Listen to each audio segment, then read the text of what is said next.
Hello, I'm Eagle Gardens, Eagle Gardens 1 on Instagram. And this is fucking talking shit with Eagle, episode 634. Hopefully, you guys have had a great weekend. Moreover, a great Mother's Day. Hopefully, you went and treated your mothers well today. I've got a great Hello, ending for amigo. this Sunday. Great guest, Mr. Strangely Rooted. How you doing, my friend? You want to tell us how you're doing and where they can find you? Really good, really good. Happy Mother's Day to all the moms. You can find me at Strangely Rooted on Instagram, and then I'll be doing all the Hareem swap meets and Michigan Gems and Genetics is this weekend coming up. I'll be there, and the Compost Cup, I'll be at that. Probably a couple other things, we'll see. Yeah.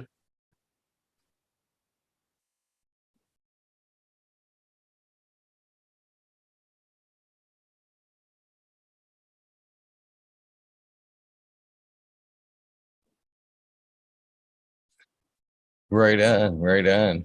I hope to make that event next weekend. I love these events, especially the camp out events, the music and the camping. I think that Yeah, is the next big thing as far as cannabis events go, man. yeah, it's definitely great. Like the Compost Cup last year was super fun, and it was pretty small, but that almost made it better because it's like everyone could get everything they want during the day, and then we just fucking go all night, and it was fun. Good times. Looking forward to this weekend for sure. It'd be cool to meet you in person. Right on. I'm hoping to make it there for sure.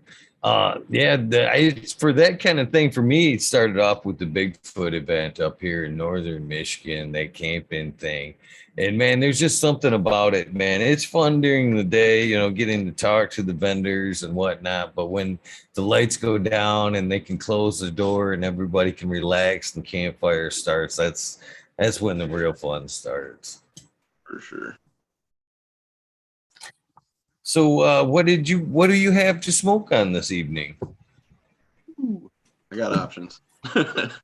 I got some I got some Dosey mints rolled up that I grew. I grew everything here. I got a bong packed with some grease monkey in it. And I'm thinking about ripping a dab here of some Boss Scotty. It's a Don Mega by Biscotti from Soulfire Gardens. And that I grew all those from seed.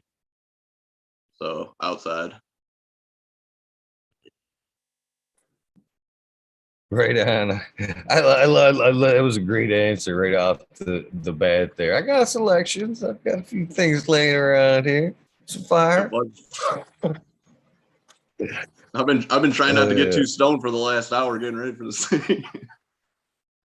Well, then it sounds like you're overdue, my friend. Let's ready. enjoy some cannabis. Yeah.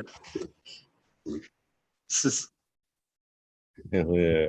I'm getting ready to roll up this was a tester. So a little nug here. Just Hell yeah. With my assy finger. This is some what he's calling the Maui soda pop. And this is his Maui pop times root beer. One of his root beer strains. And so far, man, killer. Real heavy on the eyes. I gotta be careful how much I smoke of that this evening. But good stuff. Right on. Yeah, ever since I started making this hash rosin, man, it's like my eyes all of a sudden are getting red as fuck again, like a brand new stoner. Like, holy shit, my eyes are dried out bad. Ripping giant dabs all day. Oh man, that's a good thing, man. I love the cannabis that tends to hit you right behind the eyes there, man. Yes. Yeah, the grease monkey is one of my favorites. I grew a ton of that, and it's just real heavy, just delicious too. I started saying this about a year ago when I started dabbing again, which was kind of a phase for me. I go in and out of my dab phase, but man, I was doing them quite a bit on the show, man. And I took a good one night. I'm like, man, That one there's got my even got my third eye squinted there. Dude, you can get damn near psychedelic with this shit, like on its own, you know? Get into the heavy dabbing. So right off the bat here, I want to make sure I got your link posted to your Instagram in the description of the show, but I want to throw it in chat right quick because I want them to maybe take a look real quick at this carcass you've got. Like what, 6 posts in, five posts in? That thing is a beast. That's a trophy if I've ever seen one, my man. Dude, thank Congrats you. on that. When was that grown? What strain are we looking at? That is amazing work, my friend. Okay, so I built this greenhouse. This is my second greenhouse. I built it 2 years ago to do hemp in, just basically to start the hemp in. I did like a little field of like 250 plants of hemp. And so I just threw up a little, like, it's like 9x48 greenhouse 2 years ago. And then the hemp was just like, whatever, that wasn't worth my time for the market. I didn't have a market at all for it. So last year, I just said, fuck it. And I put one giant bed down the middle with like a shit ton of compost because I got a pretty giant compost pile going back there. So I made this bed that's like, it was probably 3-4 feet tall and like 40 feet long and like 6 feet wide. Just of like, my compost is basically horse manure and mushroom blocks that I get from Detroit Mushroom. And I just let that cook for a year. But I made this bed last year in the spring, like brand new bed on the ground. And I got the plants out probably about 2 weeks ago last year, you know, this time, 2 weeks ago this time last year. And yeah, I put 10 plants in that greenhouse, 40-foot bed, and I had to take the plastic off of the greenhouse. And then I put trellis. I just took the plastic off and put trellis in the wiggle wire at the ends of the greenhouse over the top, and they grew 4 feet past that. So that's the Boscotti from Soulfire Gardens. That's what those giant plants are.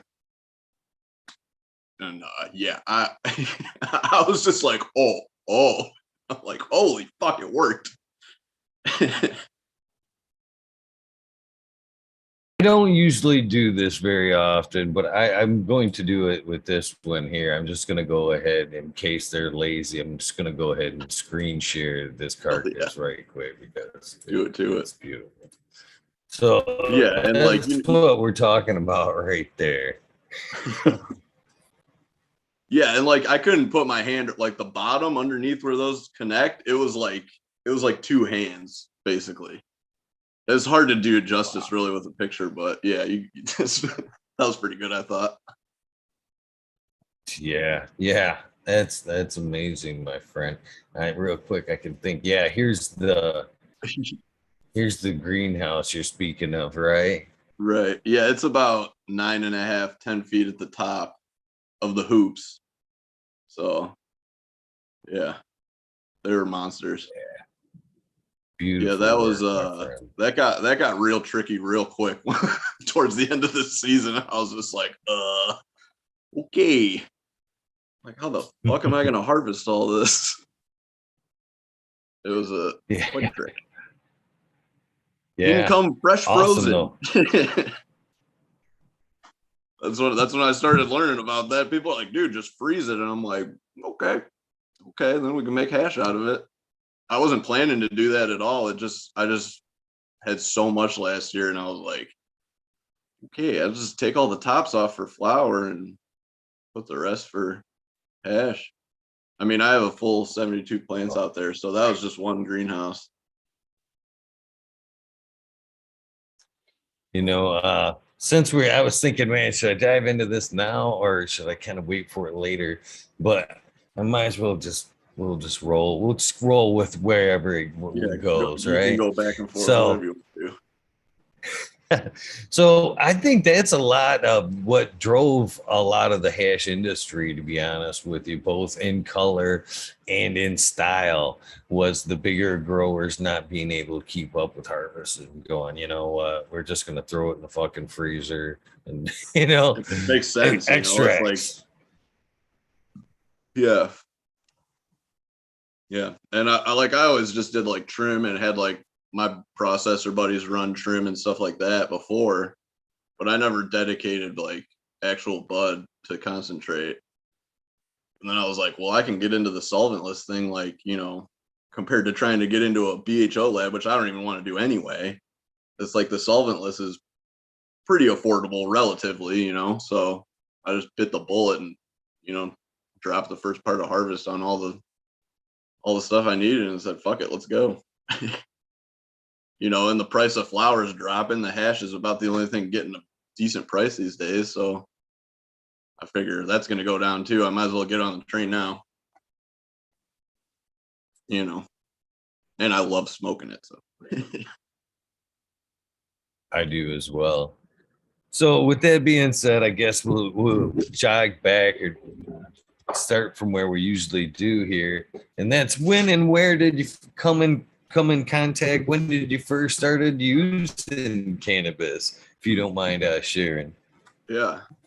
Let's see. I think like the first time me and my buddies got a little bit of nug was like 8th grade, and we tried to like roll it up in a gum wrapper or something. Like we had no idea what we were doing, and it didn't work at all. And so I ended up down in Ohio for a while in like high school time and the end of middle school. I grew up in Michigan. I'm in Michigan now, so we just moved around a bit. And so like weed was different down there. Like when I was learning about weed and started smoking and everything, I was down there. And so there was no like dispensaries or any kind of medical anything. And so like probably freshman year of high school, we started getting it here and there. And then like by sophomore year, I was pretty much into it heavy. Not heavy, but as much as you can be in high school. We get out of class and go fucking get a 20 sack between 4 people, roll it up and go smoking, driving around and smoking. As soon as we had cars, that was just pretty much what we did. Yeah, I got busted like sophomore year. I was 15, and they pretty much like, it was the stupidest thing. We were just smoking in the back of a parking lot, and somebody like called the cops. They thought we were robbing the store or something, and they let all my friends go except for me. And they took me downtown, because I had a pipe. Like I made a pipe out of like PVC or something, and it was like all rigged. I had like a paint job on it and everything. It was custom. And they're like, "Did you steal this from the store?" I'm like, "Dude, it's like completely no. I didn't steal this from the store." So they fucked with me. And I was 15, so they like made me do all this stupid shit, because I wasn't 18 yet. But they, I had to take all these classes and do all this shit. And then basically by the time somehow I never ended up taking a piss test, which I still have never taken a piss test. Steer clear. Yeah. So after that, as soon as I like was allowed to like get out of the house again, I was only 15, so I was in a lot of trouble. Then after that, it was pretty much game on. Yeah, never stopped since then. Good times. That's awesome.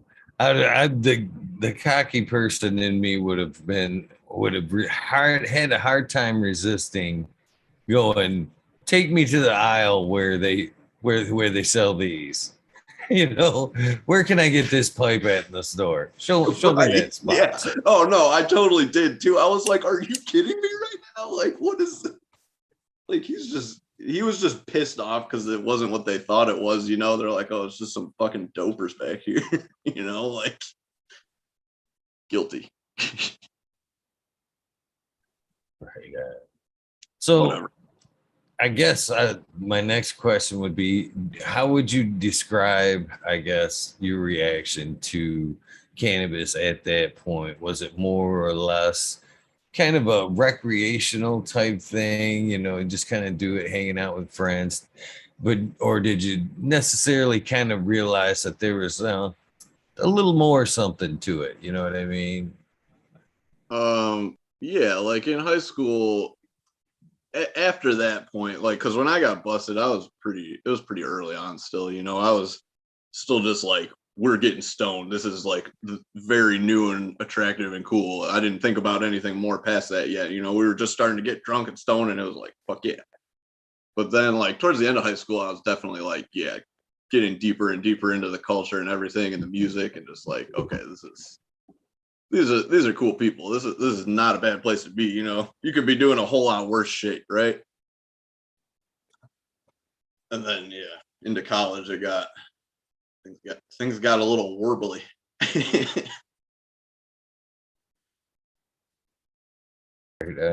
Do you remember what you were able to get your hands on at that point?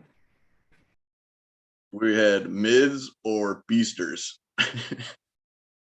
and it was basically, yeah, everything was full of season stems. Like, although actually later, like senior year of high school, I started getting like, I had this new hookup, and he was getting like the train wreck and the Death Star, and like the dumpster Death Star in Ohio. And I keep hearing people talking about that stuff now, and I'm like, oh yeah, I totally smoked that shit way back in the day, and it was fire. But like 90% of the time then in high school, it was all just, you know, mids. $20 for a gram probably, or whatever it was, 4 blunts. Might have been, it was $20 an eighth probably. I think that's right. Right on. Right on. Yeah. Then into college, it started changing, getting into the like 45, $50 an eighth stuff. And that's like what I used to like fucking buy ounces at crazy prices, and, you know, flip like just eighths, you know, just little amounts so I could smoke then. And it was just like, I think about it now and I'm like, holy fuck, I'm almost selling a pound for this price. It's like, Jesus Christ. Shit was crazy then. You know what's funny, or at least in my opinion, you know, about differently from today to back then. If you could fucking find the guy that had that fire, he wouldn't let you leave with that fucking QP or pound. You Fuck know, no. it was multiple part straight zips, and they didn't want you to fucking get too much of it. You know what I mean? No. It wasn't like everything else where the mids where they'd be like, take as much as you can get. You know what I mean? You come Get back it out of here. twice in a day for the good stuff, they would be like, man, come on, man, slow down. Give everybody a chance on this shit. You know what I mean? Totally. Yeah. Mm. So what were we looking at in the college time then? What was the goods at that point? Shit. Like when I started, it was like I was getting like $300 ounces or something. And, you know, flipping it at like 50 an eighth just to smoke. And then it started escalating. Like basically, it was just I had a bunch of roommates that I lived with, and, you know, I was the guy that went and got the weed, and we all smoked, and we all just like threw in money. And then my guy was like, he's like, here, take this much, and I'm like, well, I don't have enough for that. And then like 2 days later, I was like, oh, I got it now. He just kind of, you know, that dude has been helping me out ever since. He's the man. He was like the first one I really saw grow any real weed too. That was the other thing. I started growing weed as soon as as soon as we were out of the dorms, we grew some weed under like fucking, you know, all the lamps we could find in the house. It's like we didn't know we had like one fluorescent like T12 or whatever. We just like had some seeds, and we didn't know what we were doing. We just did it, and it was terrible. And then, you know, I've done it every time ever since. Now it's getting pretty good. You know, 10 years later. Yeah, as we can see from the Instagram there for sure. So T12s is or T5s? What did you say there? There's Oh a no, huge it difference. was like a single bulb, you know. It wasn't no grow light or anything. It was just like shit we had. And then we're like, oh, it needs more light. So we like, you know, went and grabbed all the lamps in the house and like tried to like fucking light it up. And like, yeah, that's not how you do that. And then I like, you know, the next time I kind of like was like, okay, maybe I need like better light. And then I got like one of those old like gym halogen lights, you know, like the 400-watt metal halide. It's like got the big cone on it. I got one of those for like $40 or something, and like reconfigurated it so it was like a grow lamp kind of. And then I was like, okay, I got the light, and then I cooked the plants because I didn't have any kind of like you know air exchange or like temperature control or anything like that. I just had a 400-watt lamp and it cooked the plants. I was like, okay, like it started to work, but my room was hot as fuck, so I was just like, you know, whatever. And at this point, I was kind of just like doing all this for like fun, you know, on the side. Cause like I saw my buddy doing, he was like, get some good weed. I'm like, okay, I could do that. But it wasn't like I wasn't all in yet. And then like I had a good year doing shit, and I got some like real grow lights and like a tent, and I was like, okay. And then the plants grew, and I was like, okay. You know, I still fucked up a bunch of shit, but they started getting big and having big buds on them. And I was like, this could work. And then like the next year, it was like, okay, I got a real harvest. I had a sour diesel plant. This dude gave me some seeds, a bunch of random shit, and it was a sour diesel one, and that thing was like, I was like, this is like real fire. Like I could smoke this. I would be very happy to buy this and get it in a bag, you know. And then I sold that, and then I bought more grow lights, and then I'm like, okay, now we're getting somewhere. And then I moved to Michigan, back to Michigan. So that was Right. all happening, like, you know, not in Michigan. So are you what are we using for medium at this point? Are we already in soil, cocoa? Yeah. I mean, I think like the first two was probably just like fucking Miracle Grow or something, whatever they had, you know. I just went to the fucking hardware store. But then yeah, I got into cocoa, and I had like a 2-part like Black Label or something. I don't know. There was a grow store down in Covington, Kentucky, across the border. There were some cool dudes there. Um, but yeah, just like cocoa and 2-part. And then like I got into like I don't know, I bought like a bunch of shit on Craigslist because I was like cheap as fuck and didn't have any money, you know. So I got like this dude was growing, and he just had like, you know, a tent and like some random lights and like a bunch of leftover nutrients. So I kind of like filled out that line and ran that. I think it was the Psycho nutrients, and that shit, like I got it all right, and that stuff came out fire. That was like my first really good run. And I was like, whoa, okay. But that, I mean, I didn't know a lot about plants or growing at that point, you know. I was just doing it to get weed. And then like as I was learning, I'm like, okay, this is like you know, I was just getting more and more interested and involved and like caring way more about everything. So yeah, I don't know. I think I was probably in cocoa the first year I was in Michigan too, in my little indoor. I think after the first regen conference was probably when I really switched everything over. I'm trying to think, I don't even remember when I went all organic.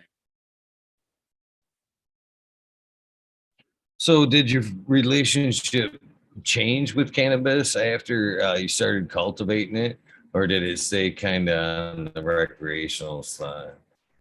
No, I mean like even before I started growing it, I just got more and more into it. Like it still hasn't stopped, you know. Like I just keep going deeper and deeper and deeper and deeper, and I'm all for it. It's like it keeps me interested. So like if that's what I'm doing every day and I'm still curious and interested, that's, you know, that's better than a lot of things I could think of being bored.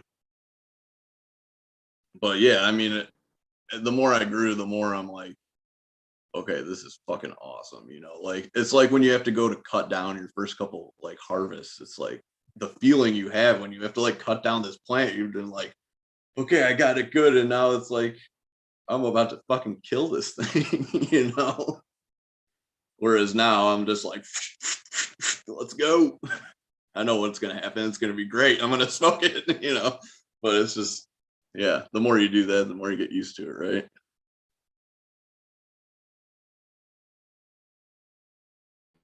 For sure, for sure. So I always, joke about the seriousness of organics, kind of.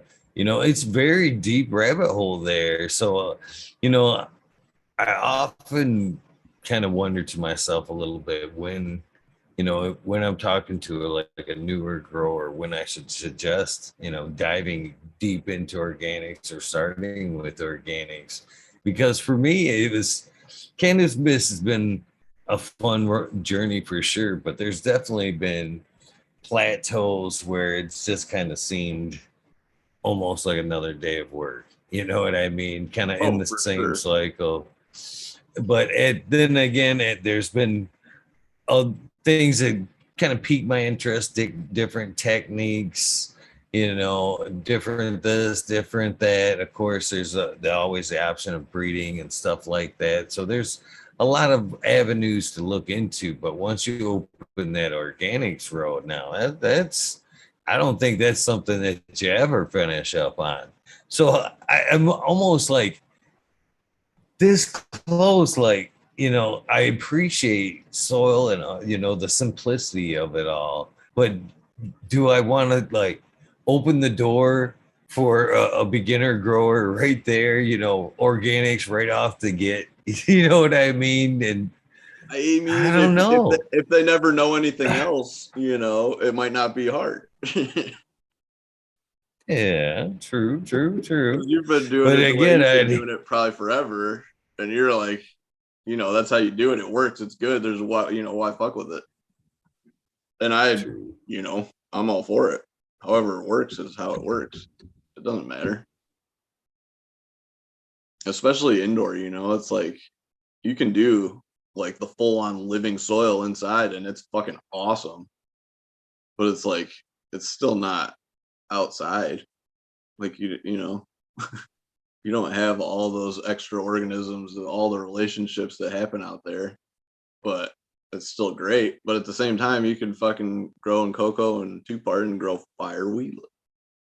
You know, it's not. It might not be as complex. It might not. You know, who knows? But I've smoked so much weed, dude, and so much of it has been salt nutrients grown, and like there's definitely good weed. I prefer organic, and I think it definitely has like there's like a complexity in the flavor. I don't know if that's outdoor organic combination of the two. You know, there's just so many factors. I'm not real picky though. Neither am I. That's for sure. I enjoy cannabis in any shape or form that I can get it right there with you. I get a lot of what you're saying though, the indoor versus outdoor thing. For me, as of late, I'm kind of stuck on, I get there's a lot of, this full spectrum of the sun, the little bit of stress, wind, other pressures to the plant. But a lot of it, I think, too, the difference between indoor and outdoor, I say this quite a bit, is people aren't as patient. Indoor, that shit's like fucking too many people go by that calendar, man. Day 70, pull that shit. Dude, I, Well, I have that's literally not never gone always the by a number. case. No, not me neither. Me neither. But People I always ask me like, honestly "What day think are you on?" I'm like, I have no fucking clue, dude. Like, I just look at the plant. that's the best way. It's the Yeah, best way. it'll tell you what's going on. And I think that's got a lot to do with the indoor and outdoor right there is people, when it's outdoor, you're thankful for every day of extension. You know what I mean? You're Oh trying yeah. to take it as long as possible. It's quite the opposite from the indoor. Indoor, I think people are pulling way too early. So I think that's got a lot to do with the quality from indoor to Dude, outdoors, a natural ripening of the plant. yeah, and I've talked to a couple people about this, and I did an indoor run last year in here, and I hadn't done it indoor since I went outside like 3 years before that because I was just like, there's so much to learn for the outdoor. I didn't even want to fuck with the inside anymore. I'm like, what am I doing in here? You know, it's like I got so much room out there. There's the sun, like works great, you know. But I did an indoor grow and I kind of like am in the outdoor like long grow cycle like mentality, and I had my plants inside and I just kept vegging them, got them huge as fuck, and people are like, what are you doing? And I'm like, I don't know, and flipped them, and then they like took them forever, and I'm like, man, they're like, have you harvested yet? I'm like, no, I don't know, they're not ready. And I just let them go. I had 6 plants in like 15-gallon pots, and dude, it tasted so fucking good. I don't know, somebody was telling me about like the veg time. Like if you shorten the veg time, then the plant might not like go through all its phases, you know, in its veg state. Like if you like something's happening there that it might like change like the basis that it goes off of. So like when it goes into flower, it starts changing. But if it's in veg and it's like you switch it early, it doesn't have like everything built yet or something like that. So like that affects the flavor, and it's like gives it just more complexity if you let it just like veg as long as it wants to, which if you're growing under the sun, that's pretty much just what happens no matter what. You don't really have a choice. I 100% agree with that, especially from seed. I've been tested for a very long time, and breeders push for that report a lot of times on that first run as quick as they can get it. I'm always been the first one to argue, hey, you need a few cycles to get an accurate description. You know what I mean? The first run, it's got, it's starting to, show, express a lot of stuff, but it isn't until the second run I find, for multiple reasons, that I can give an accurate description and report on the strain For sure. Yeah. for for exactly what you're saying there. Mhm.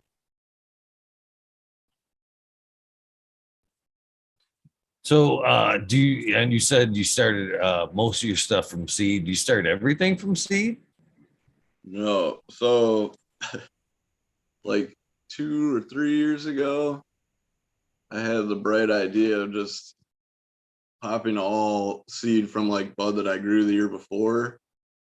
Cause like there's always something gets pollinated or something outside, you know, there's always a few seeds here and there. And I don't really know where they're coming from, honestly, if they're just Herman or there's always something though. So I just like popped all those seeds the next year, or like that's all I popped. And I got like all these fucking crazy herm plants and all this shit. And I was like, and like a bunch of males. And I was like, oh, I was down to like 50 plants and I'm like running out of time. And so I'm like scrambling for clones. I had like little tiny plants in and shit just to try and, recoup the space. And so after that, and the year after that, now I'm like, usually I have at least like enough clones just to fill out my numbers, plus all the seeds I pop, just as like backups. So like if I get something crazy happens outside, because there's like shit eats them out there, all sorts of shit can happen. You got to pull a plant out, and I like to have a couple ready to pop in the spot. So yeah, and I have a bunch of clones that are like really great stuff. I have some first class funk. I have some ice cream cake that was like won the Emerald Cup flower. My buddy went out there and like got the cut from this dude for some crazy amount of money and whatever. I don't know. He's like, this is the best, whatever. So I got that. It's delicious. Ice cream cake, beautiful. Um, but my favorite thing that I got last year, my neighbor, he's a little older. He's been around. He's just like a awesome gardener. He does everything super old school. he's been growing his own weed for like 20 years. He just grows a few plants, but he has like all his own pollen, all his seeds, everything. And he, like, one of his buddies had this cherry that I guess he's been growing for like 20 years, some sort of cherry. And he just like left 2 clones on my back porch in solo cup, you know. They were like from an arrow cloner, so they were just like rooted in water. And I come home and there's 2 clones on my back porch. That's kind of how he rolls. He just like leaves shit there. I'm like, what are these? And he's like, oh, this cherry, it's old. I don't know. The guy says great.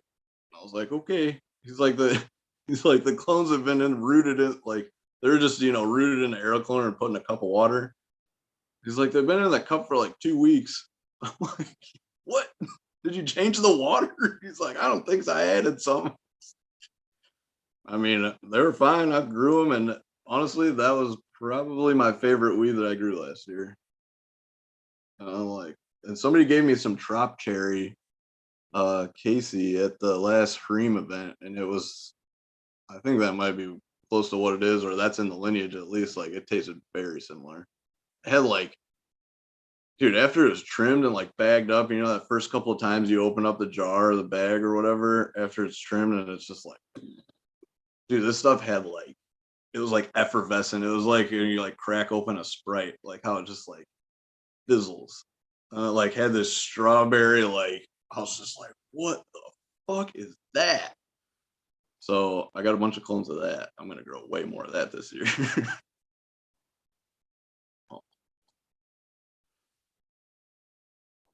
So are you strictly outdoors these days? Are you at least starting them indoors or? Yeah, no, I got my indoor room. I was gonna do a run, but then I just kind of started cloning and popping seeds, and so it just kind of turned into the full on veg room. So it's like full right now. I'm like, just the weather basically is good now, so I'm getting beds prepped. Everything's pretty much, I got to get it out there into one greenhouse at least.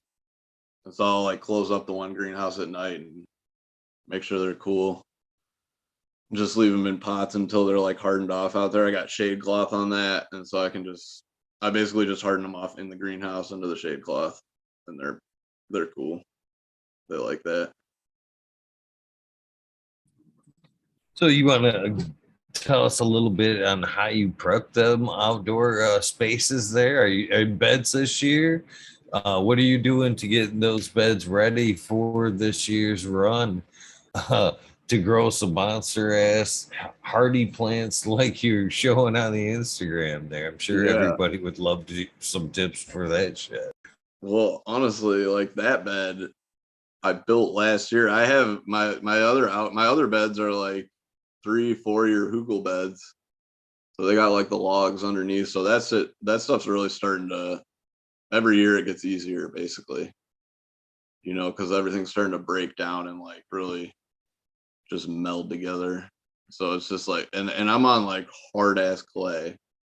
So like the first couple beds I tried to like dig down and like do the hugel beds like that with the logs, and I dug about 3 beds and was like, fuck this. There's like no point because you're digging into clay, and then like when it rains, the hole is just like a pot basically.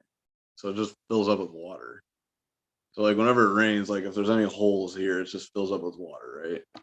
So I just started going like, fuck it, I'll just build up. And so now like that bed that I built last year isn't even a hugel bed really. I put like 4 yards of sand down first because there's like no sand here. It's all just like hard. And my thought is that the sand eventually will, you know, the worms and shit will work it into the clay. Because like clay plus sand equals like pretty decent texture, right? And so then I put the sand down first, and it helps just like level it out kind of. And then I put like probably like 16 yards of my compost, probably more than that, on last year. And then I did the 12 seed cover crop from Build a Soil. I have a big bag of that. It's like mostly clover, like field peas or some other stuff in there, and it's all good. And so I get that cover crop going like on the compost, right? So like I got fresh compost down. I like shape the bed and I throw that seed down and water the whole bed, like seed the whole entire bed. And then that shit starts growing. And then I kind of like, once that started like really going, the whole thing's basically green. And then I kind of like shaped out some holes. Like, you know, I got like 10 holes in this bed. And I kind of just like spread the cover crop. And I think I put some like organic amendments in last year because I had a bunch left over. And I'd say it definitely helped, but I don't think it needed any. I think I had probably too much nitrogen already from the compost because the compost is like a lot of horse shit and just like spent mushroom blocks and then like whatever else I throw in there that's around. And it's like real big pile, like probably 12 feet, 13 feet tall or something. I don't know. Many yards. So I got that bed going. I got the cover crop going. I put out the holes, and then I like amended those holes, and then just kind of like let it all chill for like a couple weeks, basically until I was ready to plant. And then when I went to plant, like I put those plants in, and they went into those holes, and all that shit was already like fucking working. Like the worms are everywhere. Everything's thriving. Right? It's like working those nutrients. The fucking cover crop has already like cycled some shit. It's starting to go. And then you put the plants in and it's just like, you know, they're ready to rock. That soil is just like anything you put in there, it was ready. So, and then from there, yeah, I just like cut the cover crop like regularly because in the spring and like coming into summer, once that shit starts going, it just like, and so I just like keep cutting it and dropping it and just leaving it right on there, and it just like mulches itself. And then once the plants get big enough and it's like later into the summer, it all kind of just stops anyway, so it's just like chilling at that point, so shit's not like growing up into your plants. And that's how you know, bugs and everything likes that, but there's everything's out there anyway, you're outside. So yeah, it's basically just keeping the plants happy is the best way to keep everything away from your plants as far as I can tell. Right on. Are you using any type of bokashi on to compost those manures? Or are you just kind of using what you got in earthworm bins, or how you getting the manures ready? So Just age? yeah. So I got a dump truck that's like this old fucking farm grain truck that was cheap as fuck. I wouldn't take it far, but it runs and it's got a huge bed on it. So I go to this dude down the road and he's got horses. And so he will fill this thing to the brim. And I got like, you know, that's like, I don't even know, like probably 15, 18 yards per truckload. And I get a couple of those. And then I get the Detroit mushroom dude, like grows gourmet mushrooms and sells them to restaurants. And he's got to get these blocks that he grows them on out of there. And so I got him to start bringing them up here, which I have to pull the plastic off of the blocks, which is a pain in the ass, but the compost is money. And mushrooms grow out of it, like fucking oyster mushrooms and chestnuts and shit, and you can eat them and they're delicious. Oh shit. Yeah. So like you can just take those blocks and like I'll just break them up on top of the beds too, like not for like compost, but then they'll just like the chunks will just grow mushrooms out of them and you can just, you know, have some lunch. Pretty awesome. But yeah, so I just piled it all where up. I got a tractor. Well, I was just gonna say I just pile it all up and I got the tractor and I mix it like I used to mix it like all the time, but now it's like a few times a year and I just let it sit for a year. So I have like the next pile working, getting ready to get going while this one's like I have a giant pile ready to go. And as soon as it dries up, basically is when I can start spreading it because it's kind of beyond shoveling a wheelbarrow for me anyway, because it's just me. So I use a tractor and a dump truck whenever possible. And it's fun. No harm in that. That's for sure. That's, in my opinion, working smart right there.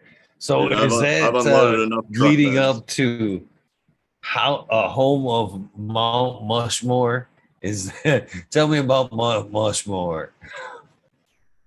That basically just the Detroit mushroom kept coming up with all the mushroom stuff, and I just made this pile and started calling it Mount Mushmore. I don't know. It was stupid. Just giant mushroom compost pile. Yeah. That's awesome. That's awesome. So, how do you? I guess I appreciate the Hugo style, but most of the time I hear more referenced as a mountain. But it sounds like you actually dug yours down into a pit. Well, I mean, I dug down like a foot into the clay and just like put the logs down and then just like piled up stuff as much as I could on top of that. But like so like my two big outdoor beds, they're probably like 50 feet each or something like that. Those ones I just put cardboard down and put the logs on top because it's like, what's the point in digging into this clay? It's just nothing but trouble. Why fight it? So I just pile on and let the worms do the digging. They'll break through that shit. Oh man, for me up here where I'm at, quite the opposite. I think you could dig for quite some ways before you hit that clay, man. Nothing but sand.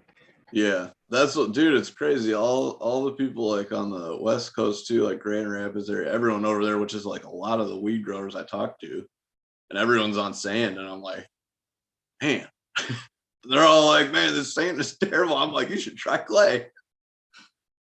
Yeah, but it's like one way or the other, right? Oh, it's something. So, do you use any type of companion or banker planting in the greenhouse or around the greenhouse?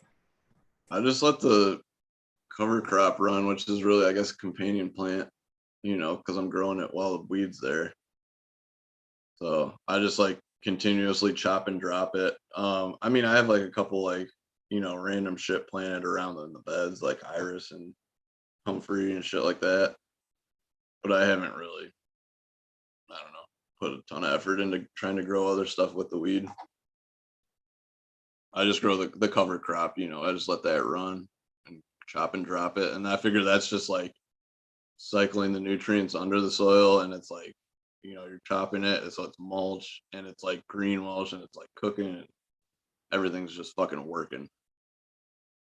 Just keep that cycle going.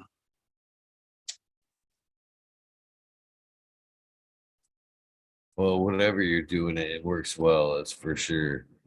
You definitely have some impressive plants on your page. That's for sure. I can see Honestly, that dump truck now. fuck yeah. Yeah, I mean, I would say honestly, after I did what I did last year with that giant bed, just basically all compost, I was like, okay, that seems to work really good. And that was the easiest one I built, So it's like, fuck. I still would like to put logs underneath. I was just out of time, and I just wanted to get that bed done and see how that ran, and it definitely worked out. More compost, and the compost is good. It's just full of fucking worms.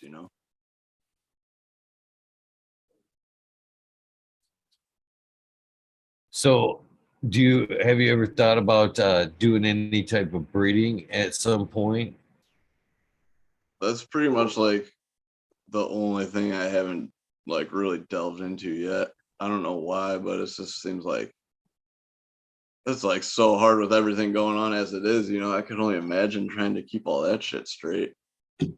But yeah, as time goes on, it's something I definitely think about more and more, just because it would be beneficial for like me growing here personally. Just like breeding for what grows right here. So that makes sense, right? Where that? Where that? I'll probably get there eventually.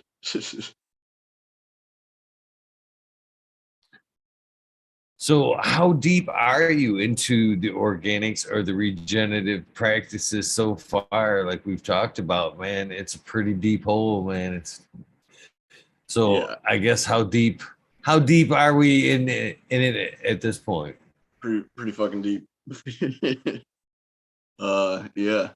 I don't know. Basically, my goal is to just not have to buy anything from a grocery store, and I'm pretty close.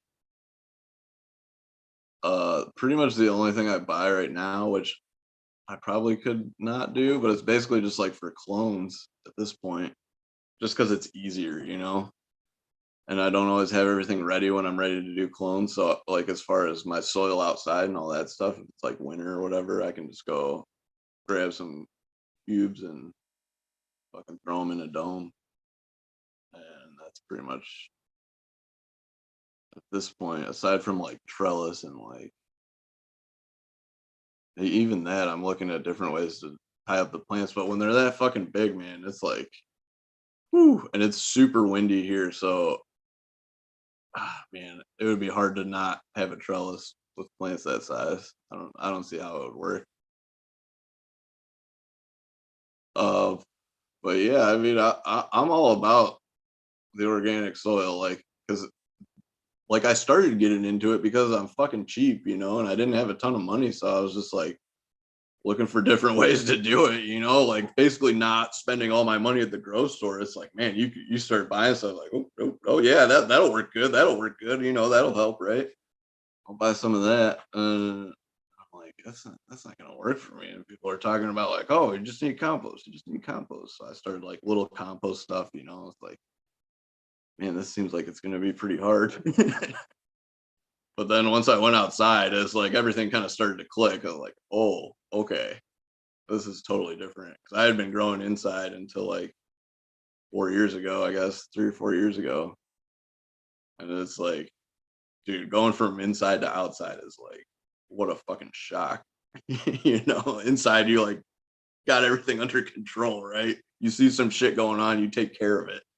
Outside is like, oh, I'm like, back there in a field, like surrounded by woods, there's fucking bugs everywhere. The first time I was just like, oh, fuck. Like, look at all these bugs. How am I going to get rid of them? Right? Like, you're not. That's not how this works. You just got to kind of like see, shit happens outside and then like other shit happens and takes care of problems. And as long as nothing gets out of balance, it like works pretty fucking good. Even like That if I is see the some, regenerative mindset, right? yeah, for sure. And it's yeah, you can run into issues for sure. And then it's like, well, how do I get out of this without going and buying some shit and nuking it or doing whatever, right? But I just keep doing it. I just got into the Jadam stuff last year and I made a bunch of like the soap, the wedding agent, which is great, honestly. And it's cheap as fuck to make on your own. Again, I'm like, so like pesticides was the last thing outside where I'm like, I gotta have something I can spray on the regular that's not, gonna fuck shit up. I don't want like chemicals, but you gotta keep on stuff at certain times of year outside. So I started making my own, and I was like, okay, this is like pretty good. And the wedding agent is great. You can mix that shit with anything. Yeah. A lot of that stuff I've had some interest in anyway, the labs in particular. Yeah, I need to get That's on one that. that because I'm cheap myself. I'm pretty cheap myself. I can't believe I haven't, for those reasons alone, kind of went more down that road. But something that It's a I'm it's a like, whole so fucking if I rabbit can, hole. yeah, I can heal myself with that. My plants love it. It can be a cleaner. Damn, that's an all-purpose one right there, man. Sales So pitch is yeah, solid. it is. And then Chris Trump was supposed to be on. He had a mix up right before the show and wasn't able to come on, but we've rescheduled. And so just because he's not a cannabis user, but more or less, preaching good techniques to the community, basically in most cases pro bono, tons of respect. I didn't want to play the fool when he came on, so I spent the day like boning up interview after Yeah. interview after interview. And Oh, dude, he has so much good content too. it was pretty eye raising. You know what I mean? I may be quicker to be venturing down that road than I thought. You know what I mean? He Oh, makes a lot of oh yeah, it seem pretty easy. dude. Yeah, and I've watched tons of his videos, and at the last Regen conference up here, I got to talk to him, and I was like, man, he's the man. Super down to earth. He gets it, you know, and he knows all the stuff, and he won't, tell you not to do anything. He'll tell you why this works, and whatever you're doing probably works too. That's just do what works, do what you want. But yeah, he definitely makes it very accessible. I feel like with the videos, because I've done a ton of his videos. Like I have the water soluble calcium. I tried the IMO with the rice collection a couple of times. I think I'm gonna do it this year though. I need to like buckle down and get it done because that's like he says it in a ton of the videos, and he told it, he said it the same thing. It's like 70-80% of it is get the IMO and get that shit on everything. And then from there it's just, you know, toppings, the accoutrements.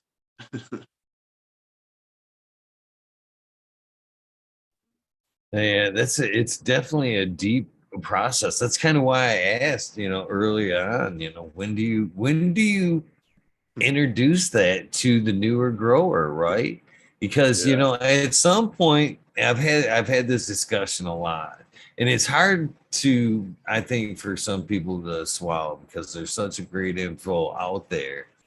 If you from prior days of learning to grow cannabis, they didn't really teach, the deep organics rabbit hole. It wasn't necessarily how the plant works. It was, Right. technique, most cases, cocoa, A, B, whatever. This is what you do. Yep. And most people jumped on. Easy to understand. But I think, with organics, for a beginner grower, I've argued the point it can be quite, confusing. You know what I mean? So many technical terms. I think a lot of people that if that were be the starting point, they may just go, holy fuck. Yeah. I don't know if I'm ready for this. I'm just gonna go to the dispo. You know what I mean? To Right. where I think that may be a step, more of a connoisseur step. It's a wonderful process to get started in. You know what I mean? But it can be if you go, hey man, here's organics, boom, boom, boom, boom. Here's a few books. They may not, get started Yeah. for a year or two, if not ever. Oh no. you know, I have books that I haven't finished. Trust me. Some of them are dry. But you can still go to the store and get a bag of like at least organic soil, right? And it's just got all the mix in it. It's still amended and everything. It's not like a living soil, but I've used stuff like that. That's what I usually, if I don't have something ready to go, I'll go grab a bag of something and just throw clones in, just a pot up, because it's easy, throw them in there. It's organic. You just add water. Like I don't pretty much feed my bedroom at all. Like I just give them water and like, a little micro boost here or there if I feel like it. They look like they need it. But yeah, I mean, there's different levels of organic, right? Like you can go all the way down, or you can just go buy the shit at the store. If you're gonna buy shit anyway, you can just buy the organic shit. You know, it's not the same, but at least you're starting on that side instead of the other side, right? And then if you want to go further, you can like maybe make a tea or like get some microbes, right on, right on. some compost on there. Put some compost on that shit.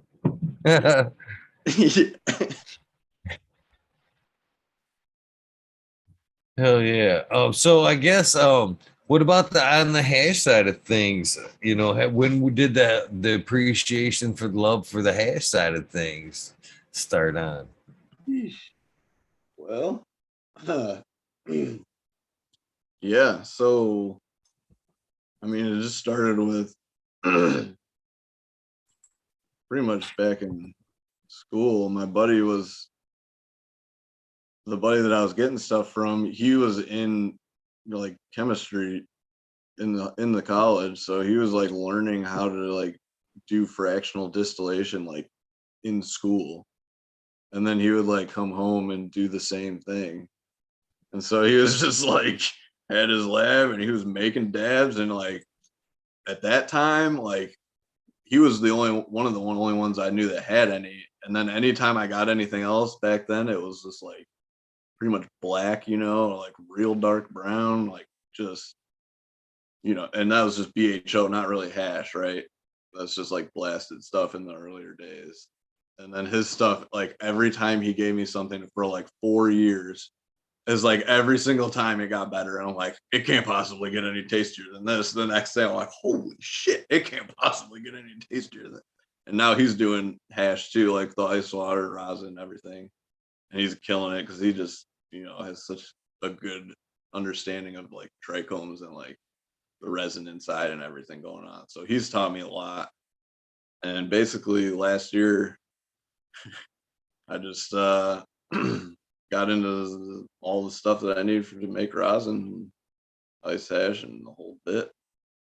And so, yeah, basically the last like 6 months, I've been deep diving and learning as much as I possibly can, watching every video, listen to everything I can on hash, just trying to learn. And yeah, it came out pretty good. Turns out, like, there's definitely a lot to learn, and I have a ton to learn still in the actual process of like washing and pressing, but it's not rocket science. And like everyone says, that's like the hard part is the material, right? It's like you got to grow good weed first, otherwise you could be the best washer and presser there is. It's not gonna taste as good. But yeah, I'm literally just getting started, so I don't want to sound cocky. I'm just happy that it came out good, and I was like, cool, this is gonna work, right? I can keep doing this. And then, having rosin on tap is kind of dangerous for somebody like me. I like to smoke a lot. It's delicious though, and I'm happy I'm making it, so that's great. I don't have to go anywhere for that. That's like my whole thing. I don't want to have to leave the farm if I don't have to. That is the dream, Yeah. isn't it? To be self-sustained. I agree. Yeah. Yeah, I'm not very good at all that. I'm getting pretty good at growing the weed, but as far as like vegetables and all that, I'm working on it. It's not that I can't do it. Like obviously I could make it happen. It's just the time and I'm bad with all that. I like drinking beers and smoking weed, hanging out. There's nothing wrong with those things. That's what I'm saying. At that point, I think it becomes a barter thing at some point. Isn't that how the community is necessarily supposed to be set up? You know what I mean? Through the barter system. You grow tomatoes, I'll grow weed. At the end of the season, we'll do a little swap. Exactly. Yeah, and I've learned though weed is like, has a little more bargaining power, You can get more than just vegetables with it. You got all sorts of good stuff. You find the right people.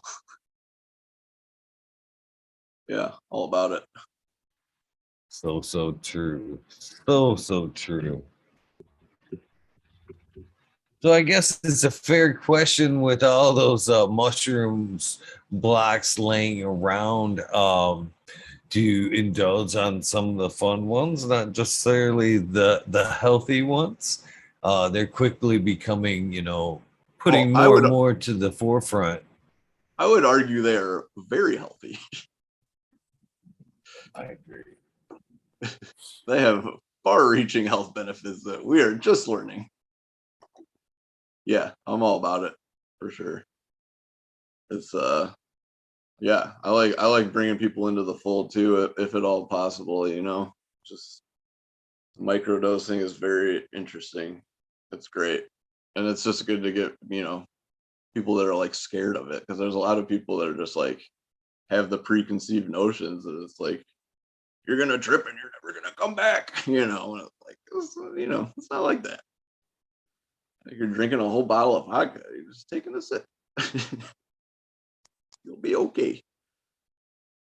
Well, I think a lot of that too is the from the acid scare. You know what I mean? Oh, that shit will build up on your spine. You'll take a trip, Yeah. and you'll never come back. Yeah, I mean, That's there was a not the whole case with campaign to make sure mushrooms. people were scared. It's like there's a reason. Yeah, if you indulge too hard on the mushrooms, it's gonna expel itself one way or another. Oh yeah, You're not going out like that. right. Yeah, yeah. You'll probably feel surprisingly good afterwards. That's the craziest thing to me, man.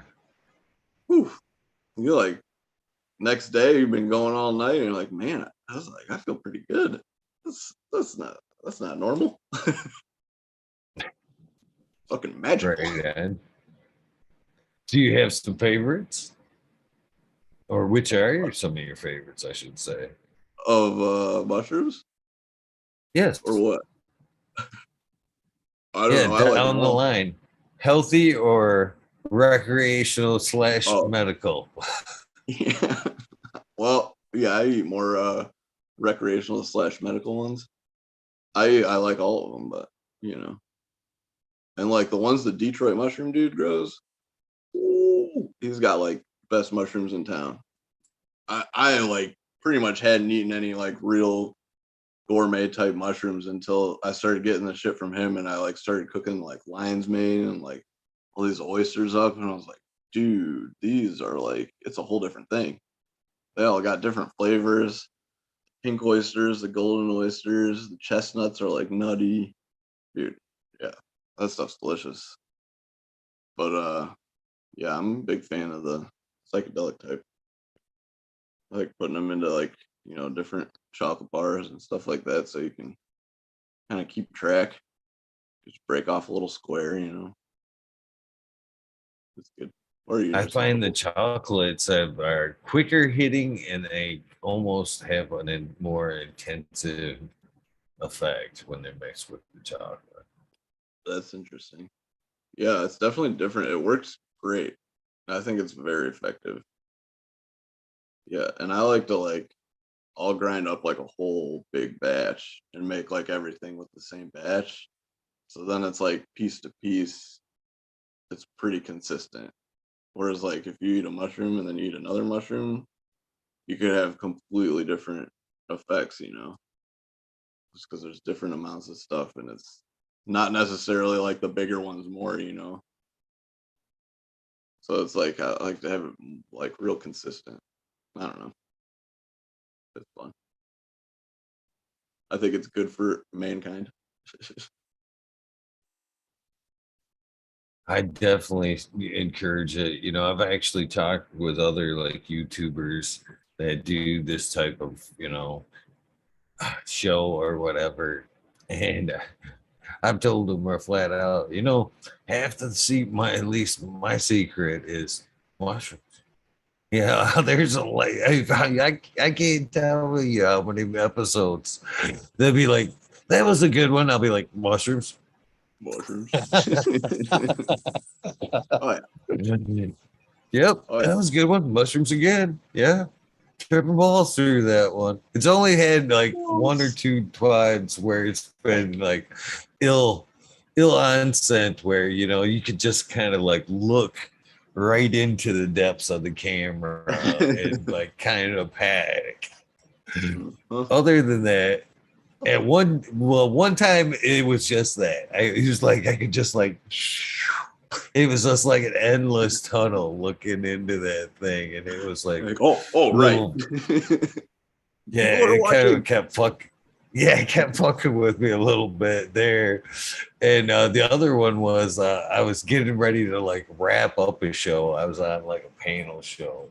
And I seen it coming, and that fucking train, that like little red eye in the camera was coming at me like a freight train. You could just kind of see it just And I was like, I didn't even say anything. I just bailed. I was like, yep, click.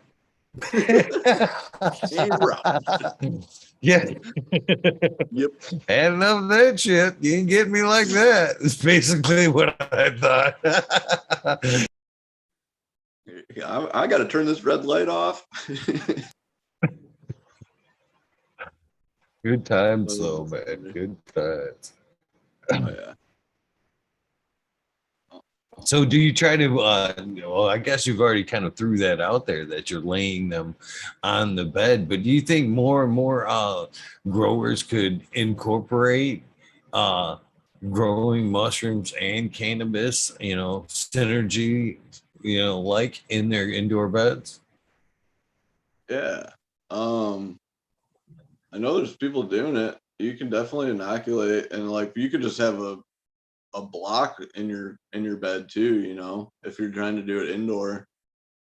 I know Jet House Garden, he's definitely done some mushroom stuff in the indoor living soil and very successfully. So that's pretty cool.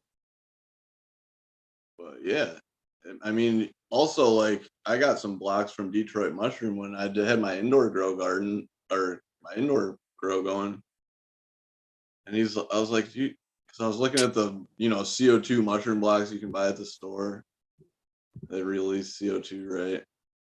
And I hit him up because I'm like, well, he's got a fucking million of these things, right? And he's like, yeah, here. And he gave them to me in their the Rishi. I think that's there. Rishi, right?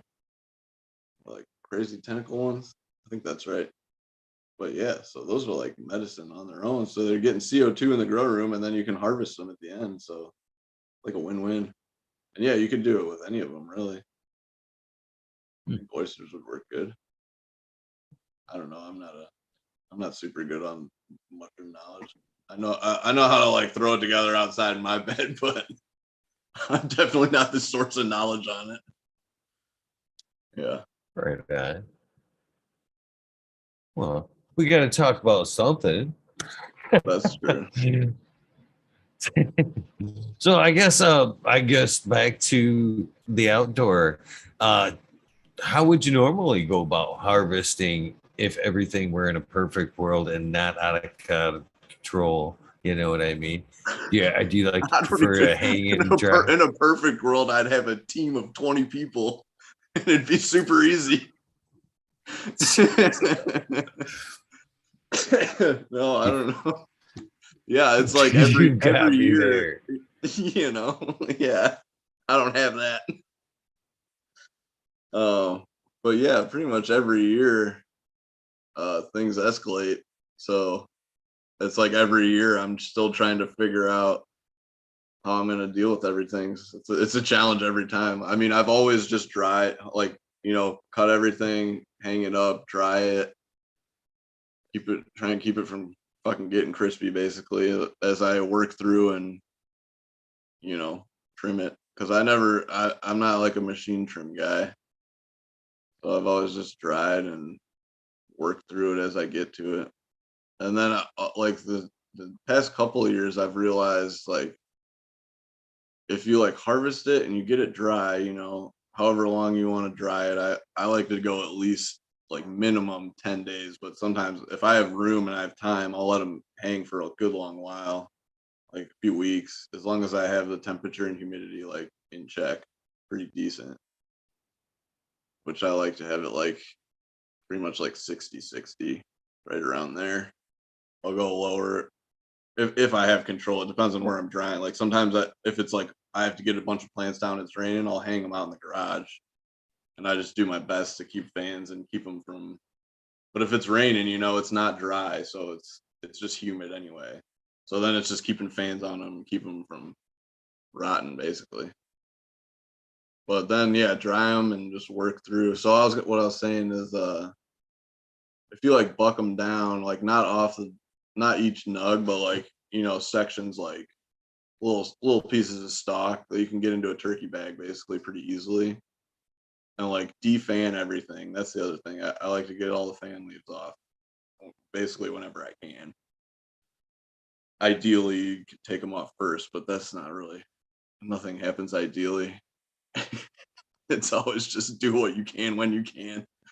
But if you just take them and put them in turkey bags, defanned, still not trimmed, but like on the stalks, and you get them in the turkey bags and you can put them in totes. And like I have stuff from last year that's still like that in the totes in a room that's like 60% humidity and like 60 degrees. And then I have like that same bud trimmed and like vacuum sealed, like the same strain, compared to like the stuff in the turkey bag is like fresh still. Like you trim that up, you just do like a finish trim on it, and it's like fresh. Well, compared to the stuff that's been trimmed and vacuum sealed for like a month or 2 months or whatever, like you can just see where you've cut everything and trimmed it. It's like you can see the difference on the bud, like it's almost like bruised, kind of like you can see the little bit of oxidation, but like it's like that little bit of sugar leaf that you don't trim like just protects everything, I think, and it keeps them like they're not crispy at all. They're like nice moist buds, and they were harvested, you know, October-ish, give or take. The other thing I do as I harvest is it depends on what I planted, but like usually everything's not ready at once. So I'll try and like if something's ready, I'll pull it early or like, compared to the rest and try and harvest in stages as much as I can, as weather permitting. Because usually it gets to a point where it's like, okay, well, it's gonna be snowing tomorrow, so it's time. Get the rest in. And that's like I've hung them in the barn, do whatever I got to do to just keep them from rotting. At the end of the season, that's always the fight, like just keeping stuff from rotting. And I've, always had to I've always battled that. Like I feel like everyone does at some point. Even indoor, I've learned some lessons, pretty quick, drying stuff, and like, oh yeah, okay. Why is this rotting? Oh, I left the pot in the tent and it's wet, drying the stuff over a wet pot. Buzz all rotted. I was like, oh fuck, duh. Not paying attention to humidity. That was early on. I did that, but yeah, the rot outdoor in Michigan is. I mean, I know people that lost like 50% of their garden last year because they got pretty wily out there.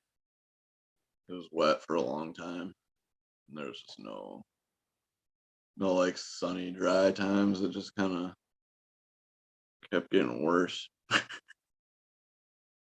But I don't know. I did pretty good somehow. The plants were just healthy. Nice. So I understand that there's a difference between, I guess, wanting a long-term cure and just a good season. It's where you have some left over, you know what I mean? So do you necessarily consider that to be a long-term cure? Obviously, it's been around for a bit. How much do you see it change from, beginning freshly smoked to, as you're describing it in the turkey bag, pulling it out there? Has it changed at all in flavor? I mean, it might depend on the strain, but like, dude, this grease monkey, I feel like it hasn't gotten worse at all.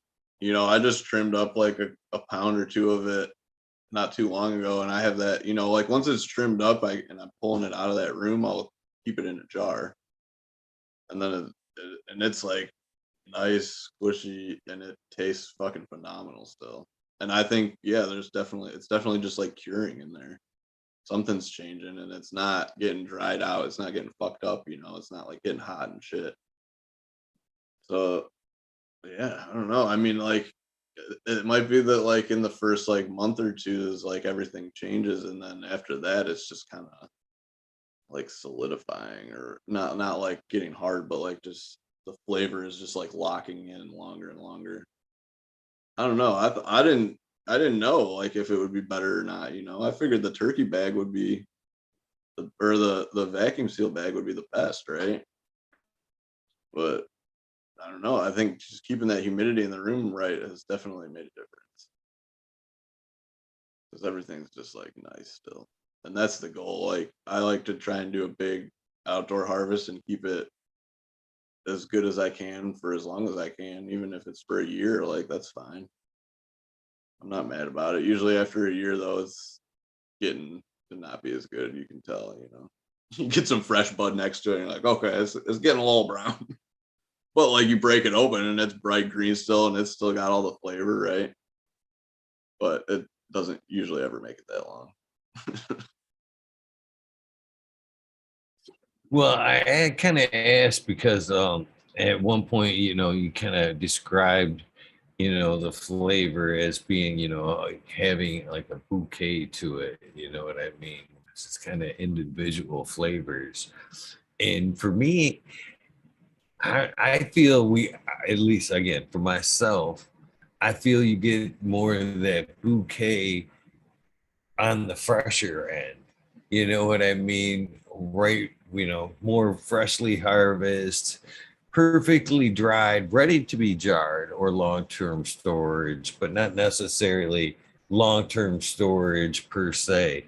I think as you know, you put it in for that long time storage there, it's like throwing a bunch of clothes in a gym bag in my mind. You know what I mean? At some point, you're going to open that gym bag and it's all going to smell like socks. You know what I mean?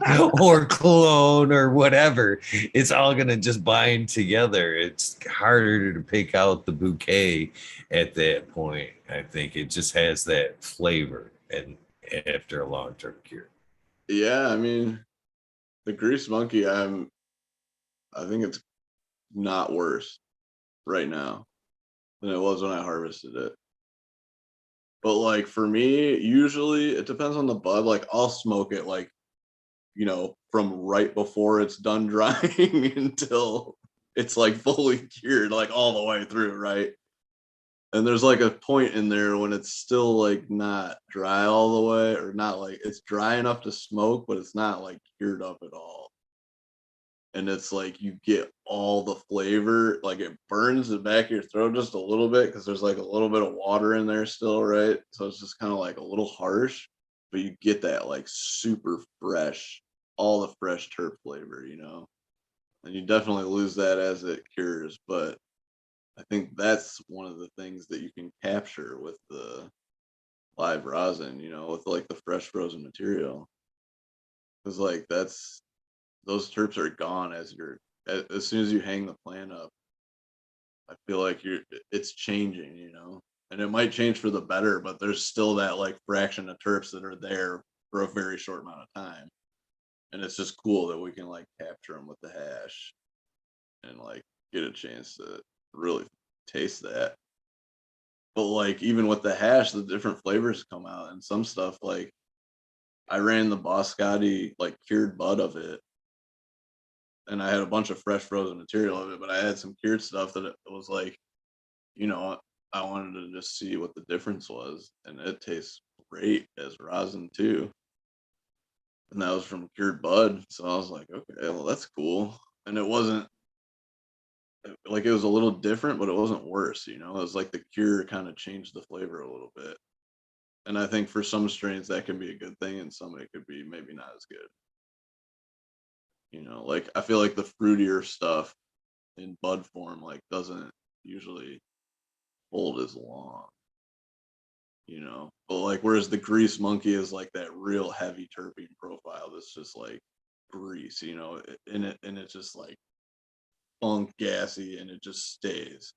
And it's like when I smoke that in a joint, the beginning when you light it, like you get all that flavor. And sometimes like when I light up a roach of that, you'll be at the end of the joint, dude. And it's just like, how does this taste this good? Like, what is going on here?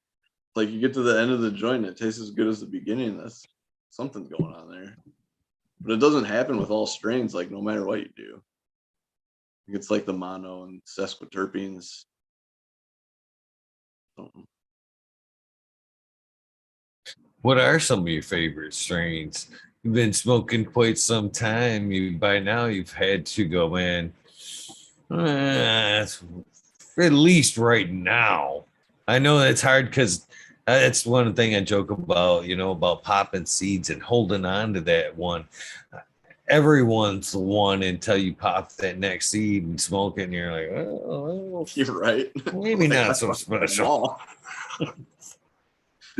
Yeah. So what was the question?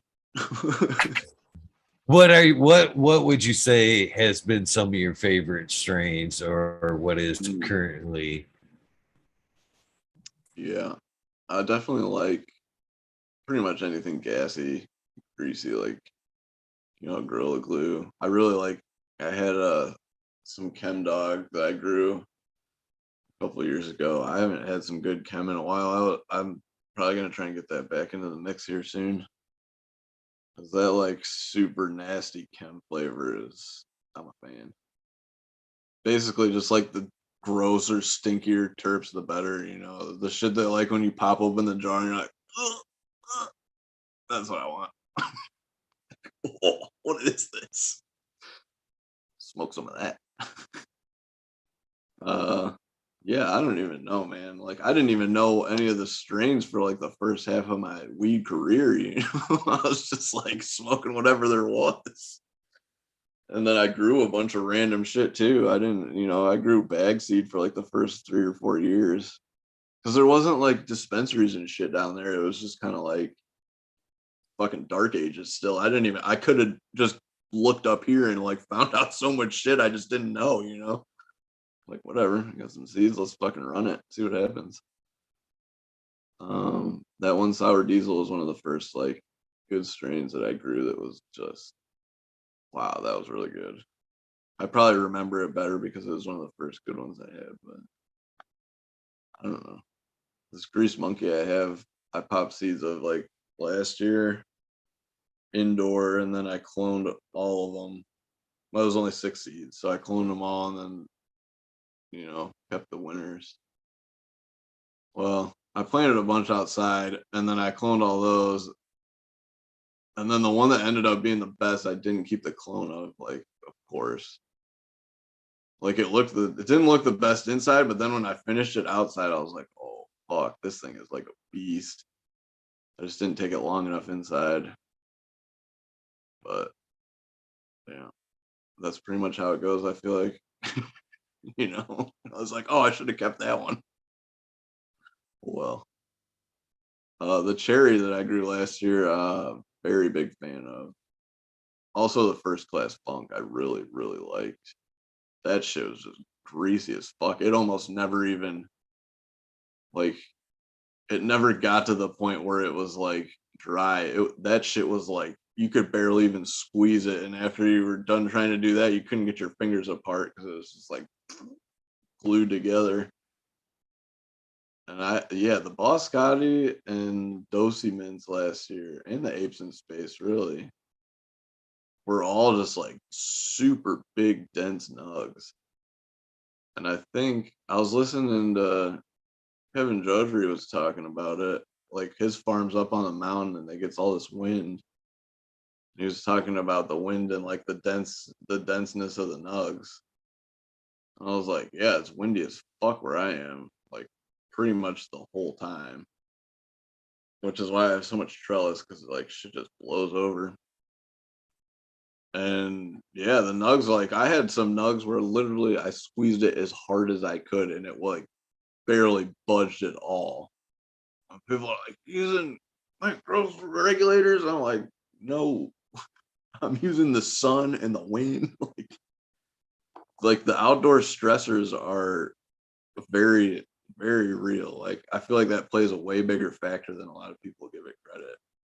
Just like all the shit that goes on out there all the time. It's just like the plant has to constantly be trying to deal with it. And it's like people are usually focused on trying to make the environment like as perfect as possible, right? Just like give them no issues, like so everything's right. And then it's like it doesn't make the same plant, as a plant that has to like deal with shit nonstop. It's just like trying to fix stuff all the time. So it's like shooting out different hormones and doing different shit, and that's affecting the flavor for sure. I 100% agree. And I'm a big advocate for it, and I've talked about it a lot. It's one of them things that, at some point, I don't even like to talk cannabis at some point, because if you talk some you tell your techniques, and then there's people that come right back with, oh, that's bro science, fuck, you're doing it wrong. Well, that's cool, I'm glad you believe that, but I'm going to continue to do what I think I've done right so far. And I've always been an advocate for the stressing of plants being a good thing, for terpene and trichome production. If you kind of go back and at any point and look at my Instagram, I don't support my shit until it needs to be supported. I like to actually let that plant actually come down, and almost, I like to go right before I know. If I've ran that plant a few times, I know its limits, where it's gonna, fold that branch or snap right clean off. You know what I mean? At some point, there has to be a catch there. But I like to take it as far as possible with that drooping of the plant and the fans. That's, there's so much to be said with that, and the natural ripening of the plant, as we've already kind of discussed. Those factors right there are huge in the final finishing of your cannabis, I think. Totally. Yeah, and I learned a like shit ton about just the natural plant structure when I did the hemp. But I planted like 250 or maybe 350 hemp plants by myself. I popped like 600 seeds, I think, into like little trays, and then pretty much like, weeded through those and got the good ones into 1 gallon pots into that greenhouse that has the giant plants in it. Now it was just kind of like a nursery greenhouse that year, because I just had all these 1 gallons and I wanted to make sure they were like not going to get fucked up until I got them into the ground. And I wanted to kind of like sex them as I could, as soon as I could, because they were just regular low X box seed, hemp seed. And so then I started planting fucking 1 gallons into the ground with a shovel like an idiot. And so about 2 weeks later, I was done doing that. And I'm like, okay, I was gonna do more, and then I got to that point. I'm like, let's just see how this goes before I break my back. Like 250, that should be enough. But then I basically gave them like a shovel full of compost, and I watered them like once or twice with a hose right in the beginning, basically when I put them in the ground, and that was it. That's all I did.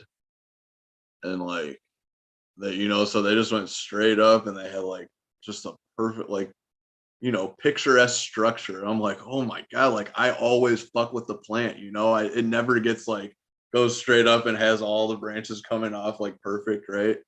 Like all symmetric, and I'm like, this is fucking incredible. And they weren't like big bushes or anything. Most of them were pretty scrawny, and like, but like some of them were fucking 12, 13 feet tall. And I'm like, and they're just out there blowing around, like, and I was out there in a windstorm. Like, I mean, it was just windy as fuck one day. And I'm like looking at this field, like I was out there tying up my ganja plants, like the weed, and I'm like making sure everything's cool, because those things were already budding and like big and heavy, and shit breaking. So I'm out there fucking with them, and I'm like looking at the hemp field, and I'm like, they're fucking on the ground in the wind, and then the wind stops, and they bloop, break back up, like, like fucking 8-foot plants just like on the ground. I'm like, holy shit! Like the wind was just blowing hard as fuck, but those things are so strong, dude. And then I didn't harvest all of it, and there was shit out there, all winter. And I would go out there every once in a while, and like, there was some buds on stuff. It was like, it had bugs or whatever. The aphids were really bad that year. I got hit really fucking hard with everything. So that whole year was like a shit show. Learned a lot since then. and I'm not. I was just thinking as you were speaking, I wonder, could you use like hemp as a banker or a companion? I guess it would be one or the other. Both, I guess. Could you use it for a Or, banker slash companion plant, a I mean, buffer around your garden? you could have it like around it. I wouldn't want it like, I mean, you could put it in the beds with it, but at that point, you just have to treat it as its own, plant, because it's not. It's gonna take all the same shit that your weed plant wants. So you don't want to, if you're not trying to grow some hemp. But yeah, I mean, honestly, I think it might have brought in the aphids. I don't know, Yeah. because bugs see like, I don't know if aphids are like that too, but if there's a ton of one thing in one spot, they'll see it easier than if it's all interplanted. I mean, it was in a I've seen field though, that and they were like in 8 feet apart in gardens like in 6 foot rows. particular, with just in particular strains in general or cultivars. They I just tack one in particular one. You're like, wow, they don't like them turds. Oh, dude, yeah. I mean, I've had plants that are like growing into each other in like beds, and it's like one plant will have bugs, and the plant that it's literally like all up in is like fine. And it's like, what the fuck is going on here? That seems like not right, but that's how it is sometimes. Not usually, but I've seen it. Same with powdery mildew. I've seen plants rubbing up on other plants, and they're just like fine. So what'd you end up doing with that hemp? I remember you said you didn't necessarily have or find the market that you thought you may Most of have it, with it. most of it's sitting in totes in the barn still.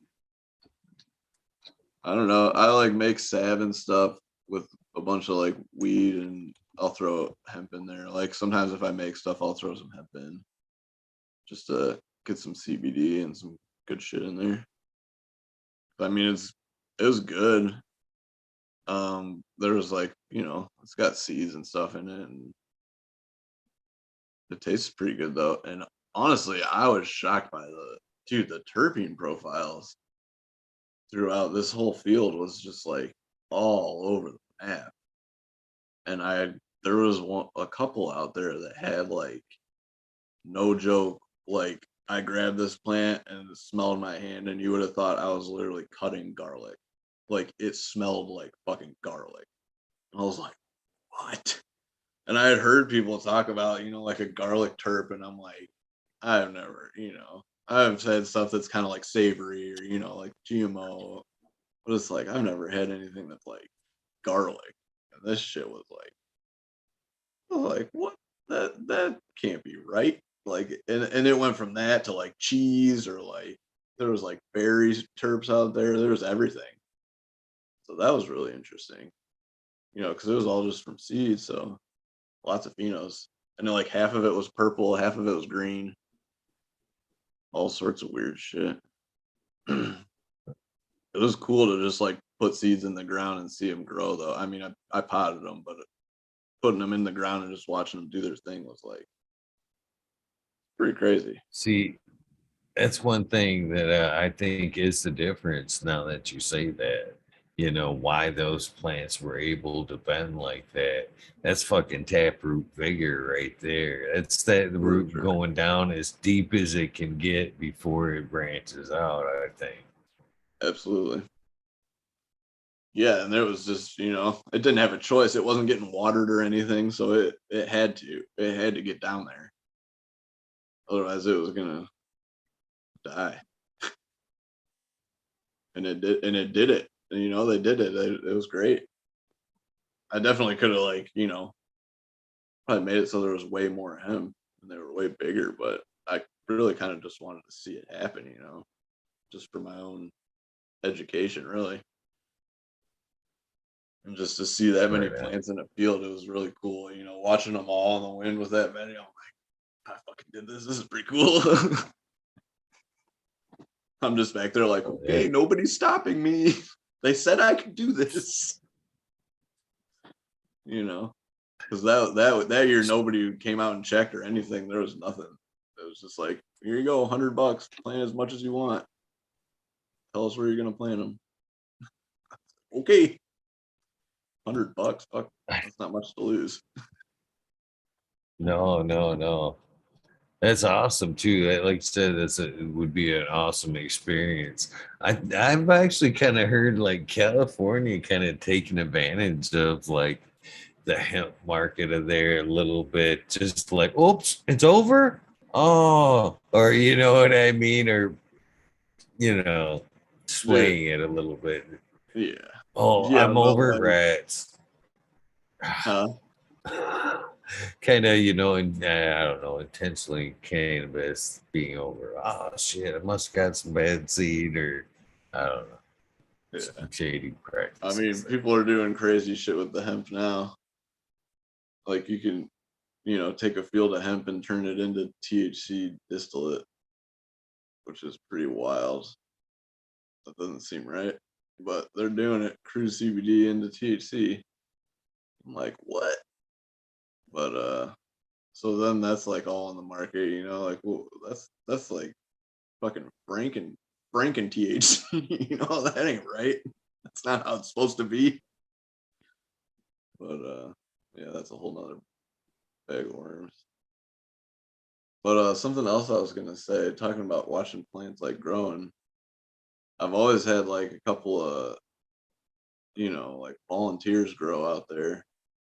And usually they get killed or whatever, but there was a couple out of this old compost pile that I don't really use anymore, but there's definitely like some compost there. It's next to the chicken coop. And I think they were hemp, but two plants were out there and I didn't see them for like a long while. And then I was like, oh, fuck. By the time I saw them, they were already like as tall as me. And one of them was a male and it was still early on. So I pulled that and just let the other one go. And it was like at least 12 feet tall and pretty much all the way around. And it grew up and it just kept going. And I was just like, I'm over in my beds, like working my ass off, sweating. I'm looking at this plant over here and it's huge and it's healthy. And it's like, I didn't do anything to that. It's just over there doing its thing. Like, how do I make them all like that? Like, where I don't have to do anything, you know? And then like I watched it and there was that windstorm that same day. I came back there and I was like, man, that thing's gonna blow over. I could tie it up, but I didn't. And it just kind of like fell over and then it just like going and then it just like got big again. It was like it just kind of kept going, and getting bigger. And, I didn't harvest it, but it smelled pretty good. It was definitely hemp. It was just cool to watch. It's like, what are we doing here? That thing was huge. There's big buds on it. Like, I didn't do anything. Huh. That's awesome, man. I think that's another thing that people underestimate cannabis with is the hardiness of that plant, man. You can really manipulate the plant in a lot of ways, and she'll snap right back in a lot of ways. Yeah, I remember right when I started growing, like learning about like tying them down and like splitting them right from the beginning, like mainlining or whatever, you know. And I was like doing all that shit. I was in there like, tie 'em down, come back in like an hour and a half and look at it. And I'm like, the leaves were facing the ground when I left, and now they're already all the way back up at the leg. Like, how the fuck does that happen? I was obsessed, and that was just like I only had like two plants, so I'm like in there fucking with everything, learning, watching. Now it's like, okay, here we go. I'm gonna go pull some family. See you in a week. Yeah,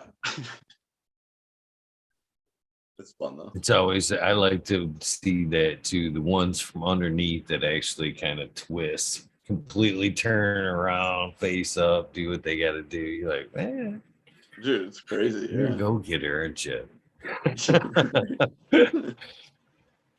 Yeah, and the one year, this is when I learned like outdoor what the plants will do out there.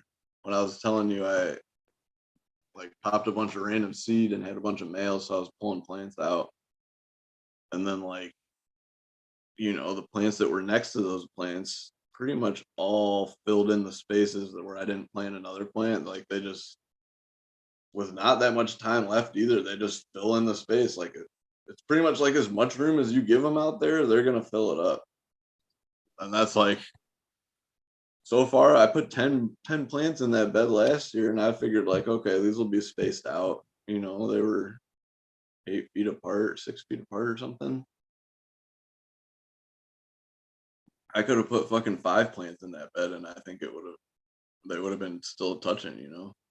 Like those big plants were fucking cross, you know. It was a mess. Like trying to harvest it, you know. It's just like Jesus. Yeah, a lot of families. Looks like a good problem to have. So I guess, do you believe in the whole defoliation process? I guess that's a fun one to talk about with organic folks. Some are like, no, no, no, no, no. And some are like, yeah, I don't give a shit. So, yeah, I mean, I guess there's a lot of ways to look at it, but to me, it's usually just I'm defoliating for airflow mostly, just to keep shit from getting too wet in the middle, you know. Because like, I mean, if I'm indoor, I'll defoliate too, just to keep everything from, you know, getting too tight. And it's like as soon as you defoliate, they fill right back up, you know, very quickly. So it's just like when I'm outside, it's like you can't. You get down to the end of one row, you start the other way, and it's like by the time you're done, the leaves are already back. It's just like, okay, could pretty much just do this forever. But and it's like I look at it as like most of them got to come off at the end of the season anyway, right? Like at least for the bud I'm harvesting, and yeah, pretty much everything. So it's like if I had time, I would, you know, at the end of the season for sure defoliate the fuck out of them, and for rot just to help with that. But also there's an argument to be said for each spot where you pull a leaf off or clip it is like a entry point for rot or any kind of pathogen. It's just like a wound basically. So that's something to think about. But I feel like the airflow is more important than that. So like, yeah, at the end of the season, if shit's like as it's like ripening on the stalk, like I would pull all the fan leaves, like just do it while they're out there instead of have to do it, you know, when you hang them. Because if they're pretty much done anyway, you know, unless you have some reason you want to leave the fan leaf, like if you're somewhere where it's super super dry, like I would probably leave some fan leaves on when I hang them, you know, just to have a little more moisture buffer. Because like if you let that shit dry out too quick, I'm sure you've done it, you know. It don't taste right. Oh man, you just opened. I know. The whole thing. Yeah, you have kind of. Because I've been growing for a long time, and I used to think that the length of it was better. You know, longer the better. Everybody else. I've tried drying several different ways, throughout my grow history. I've used the fucking racks. I've wet trimmed, I've dry trimmed. I've just hung the plant like you've talked about. I've trimmed, wet trimmed and put everything on coat hangers with pins, clothespins, and nice little neat racks with all that good shit. Yeah. And I've been back and forth on which way is more right, da da da da. And I think it comes back to more intention these days because I do use a herb dryer. I got fucking cannabis in the dryer right now. It looks like like a dehydration machine. Yeah, it's like really? it It's looks just a like dehydrator. it kind of looks like one, but it's not. Probably not as hot, right? Yeah, not even as close. It's slow going. You can hear the fan coming on and off. It isn't a Did you just put it in there wet? Yeah, this shit that I'm smoking that I showed you right here. This is news to fucking, me. I harvested this shit like 4 days ago, and I'm already smoking it. Shit, you not. I've heard of people freeze drying it. Yeah, I've heard of that too. But I've So also heard it's not a cure, you know. well, with the freeze dryer, it looks good, but it doesn't necessarily No, hold the structure it's for long. After it's a dry. while, it's just like poof. Yeah. It's dry. Yeah. So So how does I've that? almost wondered, I like it. I like it. It takes nothing away from it. Okay, so I guess like I'm getting to as I'm stuttering like hell, it comes back to intent, I think, to be honest with you. And again, this is gonna get real hippie-ish at some point and very organic and towards the end. Okay. But it's all an intent here. So I think if you want more of that like bouquet type cannabis like we're talking about, where you're trying to pick out every little node, every terp profile in there, I think that quick preservation method, drying it as fast as you can in one of these, there's several types of herb drivers these days. I mean, they go from the cheap model that I've got, and I scoffed. I wanted this thing not to work. I done side by That's sides where on I'm this at thing. with it. I'm Seriously. like, this is just another fucking thing you can buy.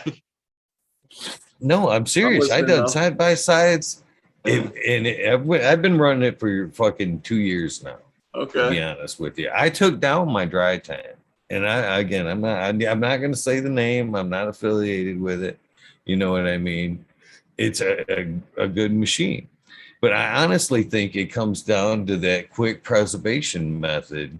You know, you're not losing nothing there, and it's tasting more fresh, more individual terp profiles come out to where I think if you're looking more for kind of a cured cannabis, you know what I mean, to where it's a more blended flavor, or you're just looking for a flavor, I think that's where the long-term dry comes into play. And this is where it gets really hippie on you. You know, it comes back to the stress factors that we were talking about earlier. You know, any plant, even grass, once it's chopped, you know what I mean, it instantly shink sends off a terpene profile that we smell is warning to the rest of the grass. Hey man, you're gonna get mowed real soon. And I think that kind of happens with the cannabis plant in general. So I think from the day you walk up and chop that plant, it's already sending out a stressor through the plant. Okay. It's already going through changes. It's already doing different things chemically. Okay. Now this is where it gets again more hippie-ish. As that thing dies off, the more leaf or plant matter that's on there is what? It's water and nutrients for that longer dry out. That plant's still going through changes till the last minute, every bit of moisture is out of there. So I think as that drying process goes, a lot of people used to say it was more like the leaves coming around and surrounding the buds and the terpenes being locked in. I don't think that's it. I think it's more of those final stages of like, warning the others or whatever. It's still kind of stressing and changing as it's drying out till that last minute. So I think that's the difference there between the quick preservation is more like we were talking about earlier, a little bit more stickier, more individual terp profile, to where the longer dry is something more complex, more unified than you'll get from let's say A to B method.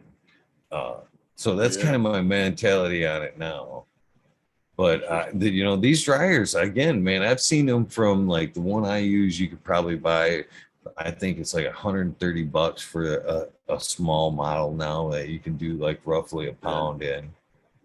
To like these bigger dry machines where you can set the humidity. They're Curador type models where you can damn near just dial it right down and let it do what it wants. And it is Yeah. what it is. Again, back to I don't intent, buy I it. guess.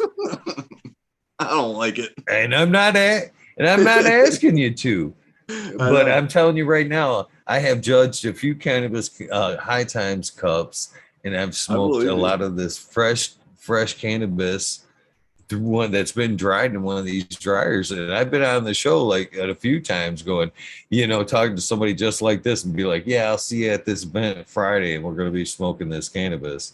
And, then people go, oh, this is good. There's nothing Yeah. wrong with this at all. Still super terpy.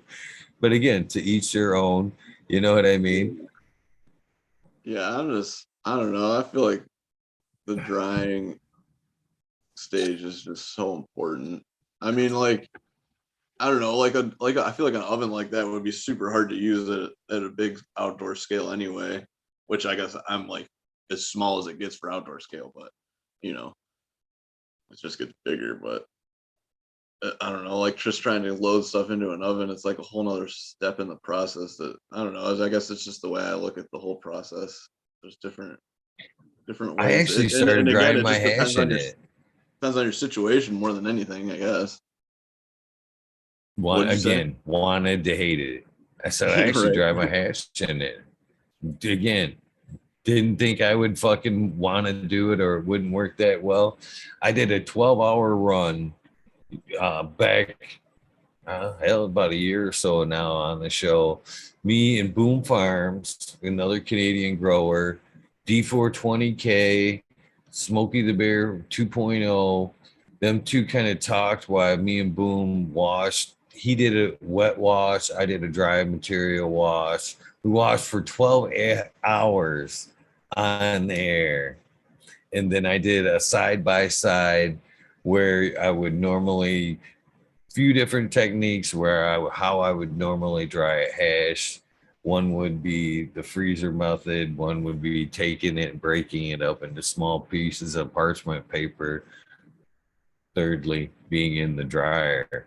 And I kind of went right for the dryer. I kind of at one point halfway through it went, yeah, fuck this, the dryer works. You know what Yeah. I mean?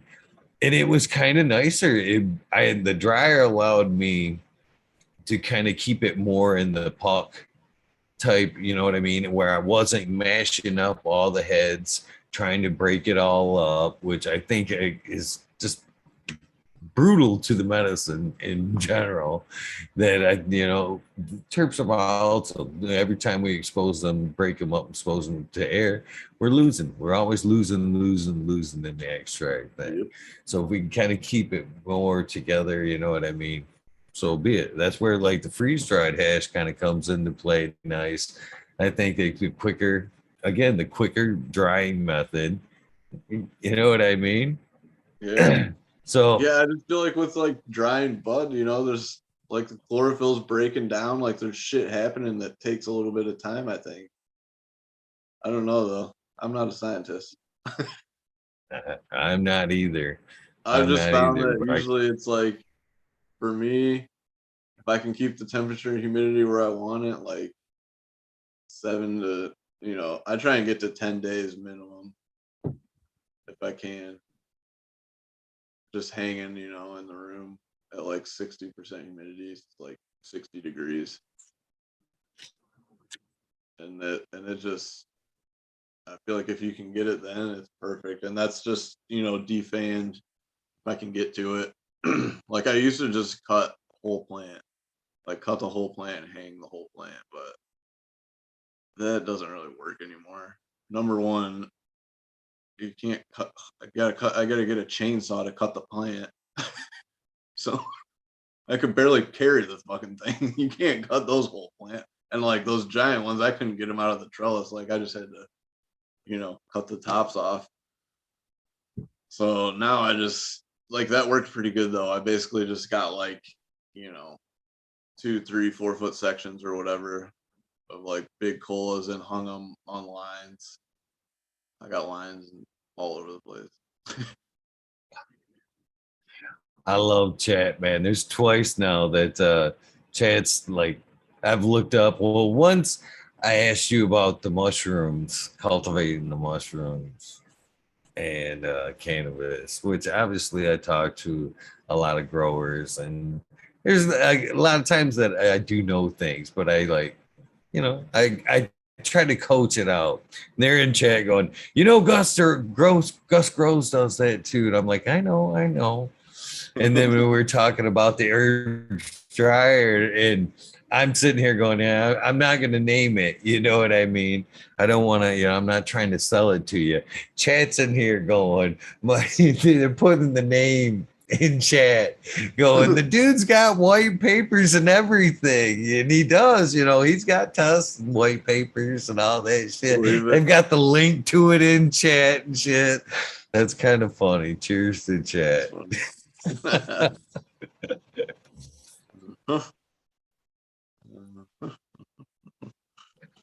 Again, I think we get it set in our ways or some of the stuff that we're taught. Sure. I think we're afraid to, not necessarily afraid, but if it ain't broke, don't fix it type mentality. And like for that specific thing, like I fucked that up a lot of times, like drying shit and it not coming out to what it could have been, It's like before harvest is when the bud, I feel like, is always just like the best. It's perfect. Everything's going to be great. And then it's like sometimes by the time you get it into the jar, it's like, what happened? Like, that's not what it looked like when it was, still alive. This smells like hay. Doesn't taste good. Yep. Probably like my first, that just happens in harvests. General. Yeah. I shit you not. I shit you not. One of the first harvests I had, the first real good harvest I had, fucking just thinking I was balling. Nice big fucking colas and shit. Fucking few days into it, fucking being on the rack. Come in and they fucking, shrunk up a little bit. I'm like, who's been out there and shit? It looked like, you know what I mean? That ain't what was out there and shit. It was. He didn't realize that shit was gonna shrink as bad or whatever. So yeah, there's times where it definitely changes right off the bat, man. Yeah, and I mean you can totally ruin it after you cut it down. Like that's to me one of the most crucial times. Like obviously you have to get it to that point first, but it's like you can totally fuck some shit up by drying it too fast or, just fucking it up. Not getting it dry enough quick enough. The fine line for sure. And it's just like I'm trying to think of like how I would incorporate one of these oven things. Like it would just have to be like it'd be a whole nother thing, I have to like load it in and do like batches nonstop. Well, for me, okay, and again, we're talking two different styles. You know what I mean? There is a few companies I know that are working on a more larger scale type machine.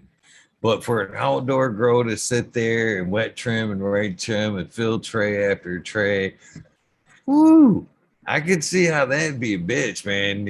As you're already talking about that big, nature was nice to you. You got a nice bumper crop already behind the ball. Freezer came in handy. You know what I mean? Ain't no way you'd be fucking trying to pack that machine. Fucking, you would at that point wish you had that 20, 25 people and they would all be at work. You know what I mean? Oh, dude, I don't know if I could dry trim everything by myself pretty much. I'll get as much help as I can get anybody to stay, but it's, it's usually not much. But I mean, I feel like dry trimming is definitely the way I like to do it. I'll say that. That's the way I've had the most success. But I mean, I'm assuming you wet trimmed for the oven thing. Yeah. And again, it's a hash thing too, because I like that wet material for my hash as well. And I think, there's, again, it comes right back into play. What are you trimming for? What are your intent? You want that hash? Or, I don't know. So the two seem to work well for me. You know what I mean? Wanting that wet material saved for my hash, the wet trim for my hash, and the dryer.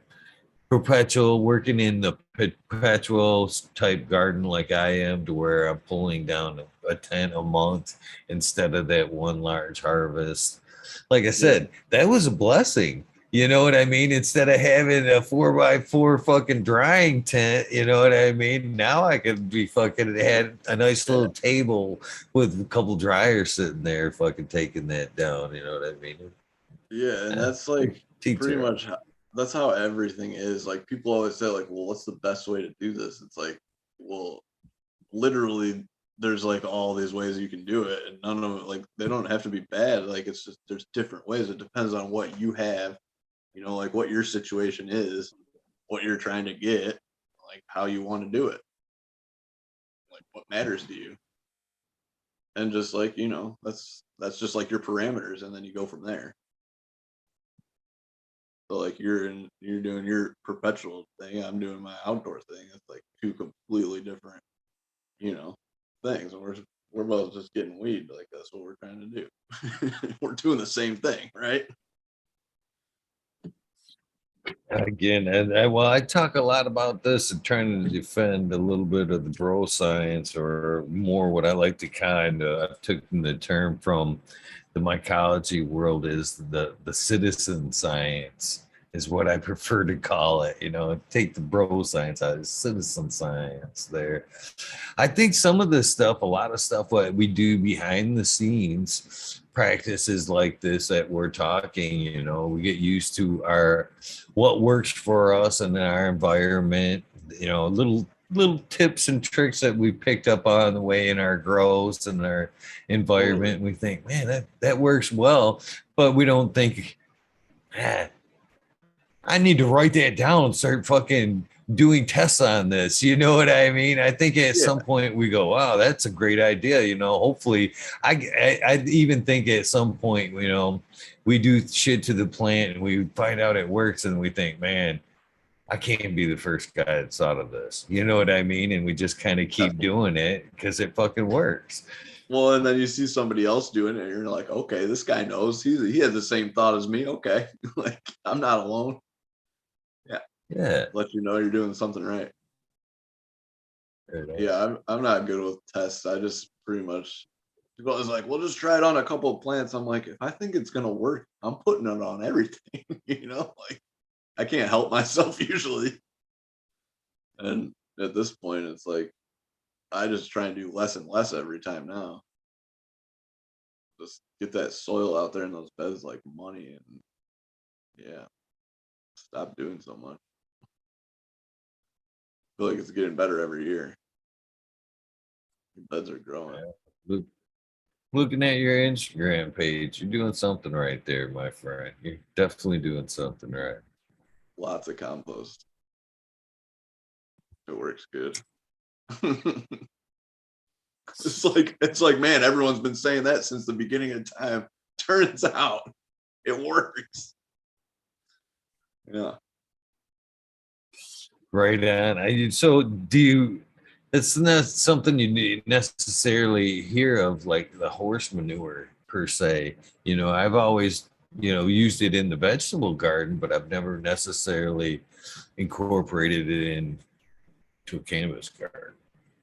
Yeah, so that just happened because I found this guy that had horse manure for free that he would load into my dump truck with his loader. And I was like, all right. I was looking for any kind of manure would have been fine. I mean, that's a good one though. And pretty much if you're gonna let it sit in a pile for a year, it doesn't, it's not gonna be hot. But I've planted stuff. Usually if I like have some extra plants or like some males or something that I know are males, and it's like springtime or whatever, and I got a pile or I got some compost I want to test out, I'll just throw some plants straight in it with like no mix just to see. And I've, every single time it's been like, oh yeah, they look great, no problem, okay. And now I just like basically look for if there's like a bunch of worms in there, I think you're good to go. I don't know. It might not be perfect, but I feel like if the worms like it, then the plants like it. again, man, that's that's why I asked if you fed, how you were kind of working it with either with the bokashi, the earthworms. I've heard, They just came. I didn't arguments even both add any. sides there. Yeah, Yeah. it sounds like you're ahead of the game, just letting it sit. They're already there taking care of it for you. Yeah. I mean, it just kind of happened, out of my sheer laziness. I'm like, hey, wait, this is good. Cool. Yeah. Yeah. And then I make some like teas and stuff throughout the year. But I don't know. I basically just do that because I have stuff to do it with. I have a bunch of comfrey growing, so I always make comfrey tea. And then like if I have males or if I do like the first big like just like trim up defoliation, whatever you want to call it, when I'm like cutting lowers and thinning them out a little bit, I'll make a tea out of all that stuff. Throw all those branches in some water. Just let them fucking sit basically. Or brew them. I got a bubbler out there too, so I don't know. I try all sorts of weird shit. Nothing wrong with that. Again, it kind of just keeps us on our toes and keeps the fun and growing alive, trying new things a little bit here and there. Yeah, and I mean like just making teas out of like the plant that's growing there makes a ton of sense, because it's got all the nutrients right, like in the right formulations already. Just unlock them in the water, and I don't know. That's how my brain thinks of it anyway. And then like I'll go out and like if there's like flowers and stuff in the field next to me or whatever's basically blooming at the time, I'll go out and like grab a bunch of that shit and throw it in with the tea. Because that's like kind of goes along with all the KNF stuff. It's like whatever's in bloom, then those plants have the nutrients that whatever you're trying to grow right now should be looking for the same thing. If it's like springtime, it's like early veg stuff. You get veg nutrients. If it's a flower, it's flowering nutrients. Okay, I don't know. That's very crude, but like kind of how I think about it. Yeah, that's one of those things that, again, I'm afraid of how deep I want to get into the organics because I'm like, I kind of can be just like you in a lot of ways, not necessarily with, I won't put that shit on everything, which I can be that way as well. But I tend to like, when I get into stuff, I kind of tend to go balls into it, just fucking Yeah. all in. And I'm afraid I may risk my likability with the other people in the house if I go completely organic to where I'm got the earthworm thing going, I'm bokashi, and I'm worried about this. They're gonna be like, yeah, I ain't doing it. I can see this already. I ain't doing none of that shit. You'll be fine. They won't even know it's down there. It'll be good. No, I can see. No, I could be that bad to just be like walk by the garbage and be like, yeah, I see like eggshells and coffee grounds and shit in there. You guys know there's a bucket for that. Oh, dude, I do. I put all my organic stuff in a bucket and just do something. Usually, I just give it to the chickens, but I used to throw it in the compost pile. Like I had a food compost pile, like a kitchen scrap kind of thing. But that's like little tiny bucketfuls at a time. I need like tractor bucketfuls at a time. I need a lot of compost. So that's when I started like sourcing the bulk organic material. I was like, I just like need more compost. That's all there is to it. And I was making little piles and like stacking them by hand, like layering like straw, mushroom blocks. And this was before I had the horse shit hookup. But those mushroom blocks, dude, if you break them up and mix them in with like wood chips or leaves, like it will eat those wood chips in like a couple months. It's crazy. Probably even quicker than that. Like that shit will cook fast if you like layer it up and let it sit and flip it a couple of times. That's how I did it the first few times before I did the real big pile. And then Once I got the dump truck, it kind of escalated.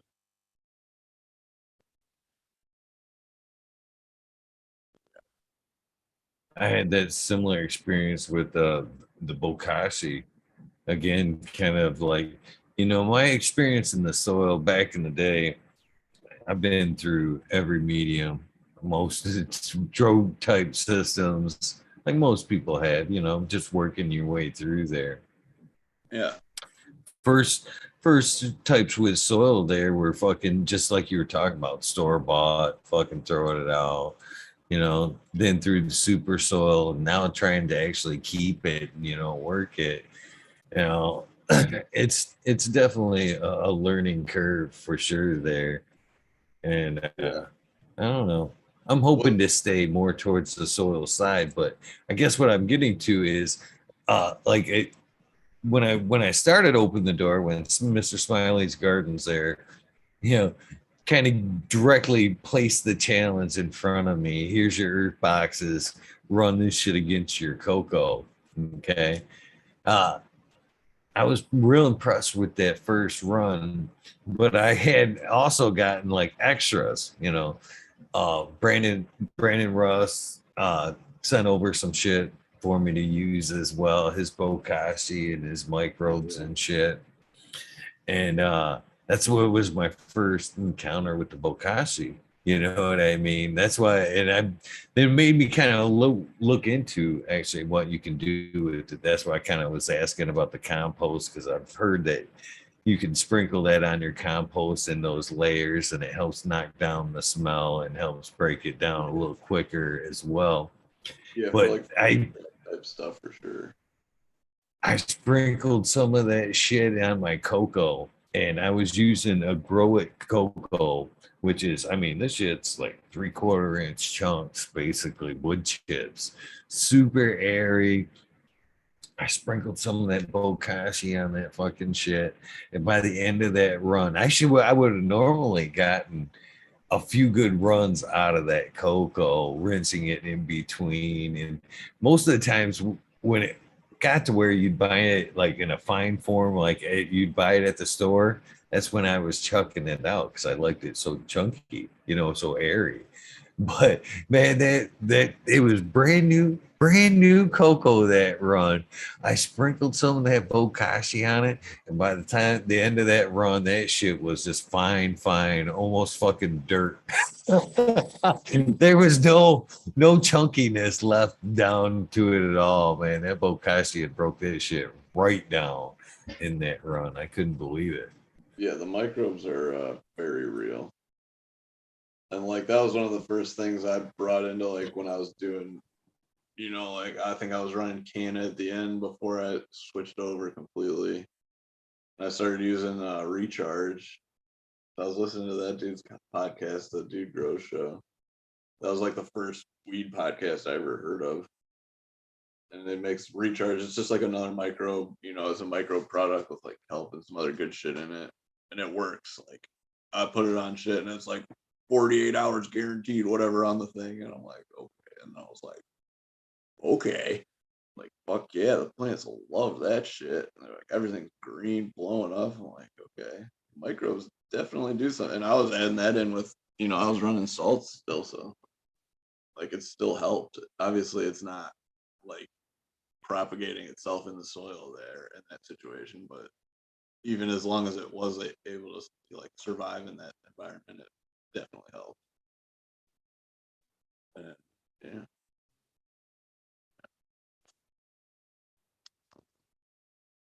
A deep door right there for me, and I'm still kind of stuck in that wormhole right there with the mycology of fungus and shit.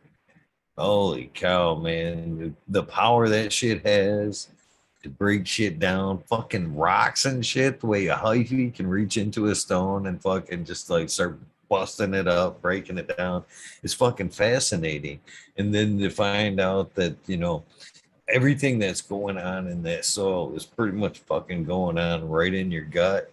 The direct correlation of that shit fucking blew my mind. It really, yeah, it changed everything for me, man. And I've been kind of stuck in that, man, for a long time, you know, because it's very true, man.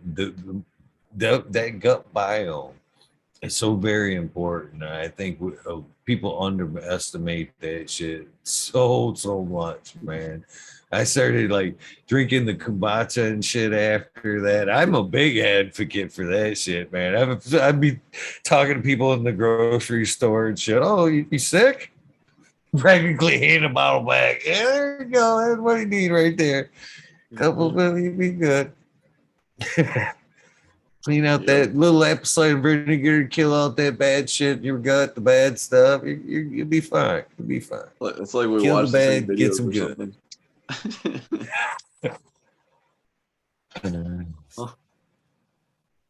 Yeah, fucking The Dirt Cure was one of my favorite books about the mycology in your gut and in the soil there. And in the beginning of that book, she talks about she fucking right out the bat, she don't even ask you how you feeling or whatever. She wants to talk about your shit. And you know, the end process right back traces it right back through their system, how the gut, the microbes are, you know, breaking this down, the good and bad, and how your body's interacting with all that shit. It's a really eye-opening book. It really is. Yeah, that's like the whole thing. Microbes are, it's everything. And the gut alone is, yeah. Yeah, I'm like, I know about all this stuff and I'm like pretty bad at practicing most of it. It's like I'm pretty unhealthy most of the time still, but like, you know, I do stuff. You know, Well, I it's don't like, think and you're I'm bad conscious, at and I'm practicing. conscious of it all the time. Nah, I don't think you're bad at practicing it at all. I think you just figured it out. Basically, you're just like, yeah, I know what's going on. Why fucking try to fuck around, beat myself up in the inside with that? I'm just gonna take it right outdoors where it's going on anyway. You know what I Yeah, mean? Like, that's fair. you've cut a corner is all you've done. All about it. Make this easier and cheaper.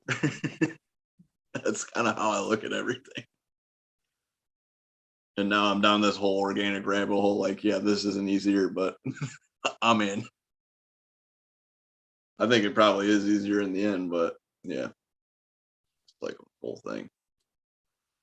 It's one of those things, though, man. I've said this a lot too, man. Once you dip into that organics, man, you might have started down that hole for the cannabis or whatever, man. But you definitely start learning a lot about yourself and other, you know, the way you step in this on this planet.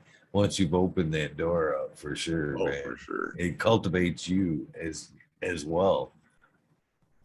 Yeah. Yeah, no doubt about that. Ooh.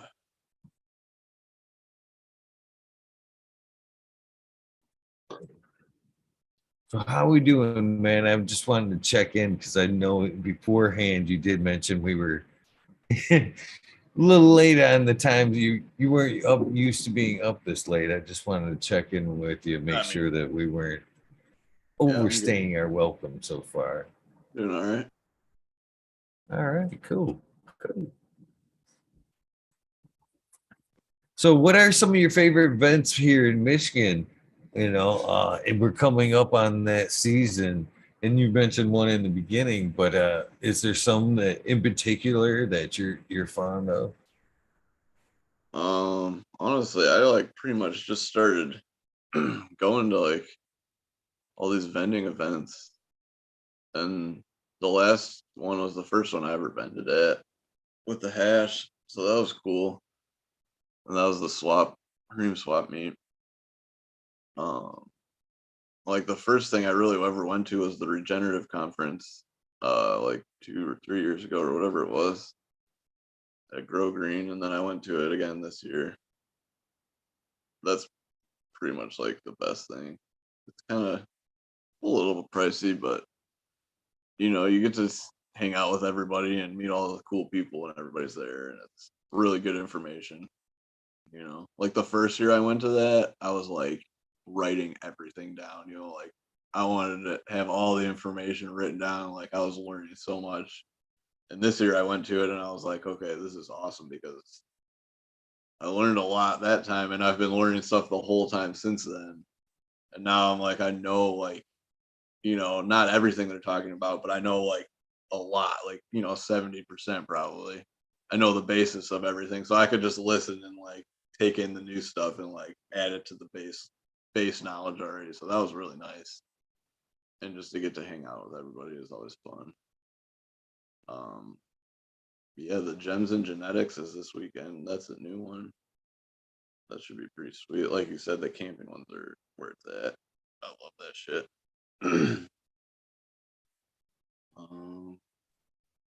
Oh, the Compost Cup. Have you heard of that one?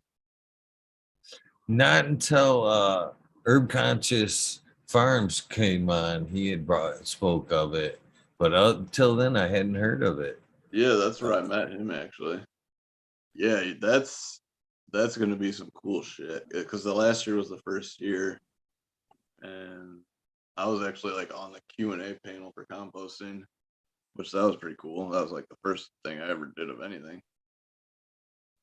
And they did like all these demonstrations, like going through all the IMO stuff and inoculating and wood chips, and we went through the woods and did like a mushroom walk through the woods, and we did it at night, and they had like fucking these mushroom flashlights that are like they're like more than just UV flashlights, but like the UV ones will like there's certain mushrooms in the woods that like glow.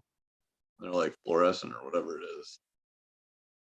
And they had one of these lights that had like this thing on it, and these mushrooms, and we're walking through the dark. There's like 25 people, and we're pretty much everybody had indulged in some mushrooms at this point, I think.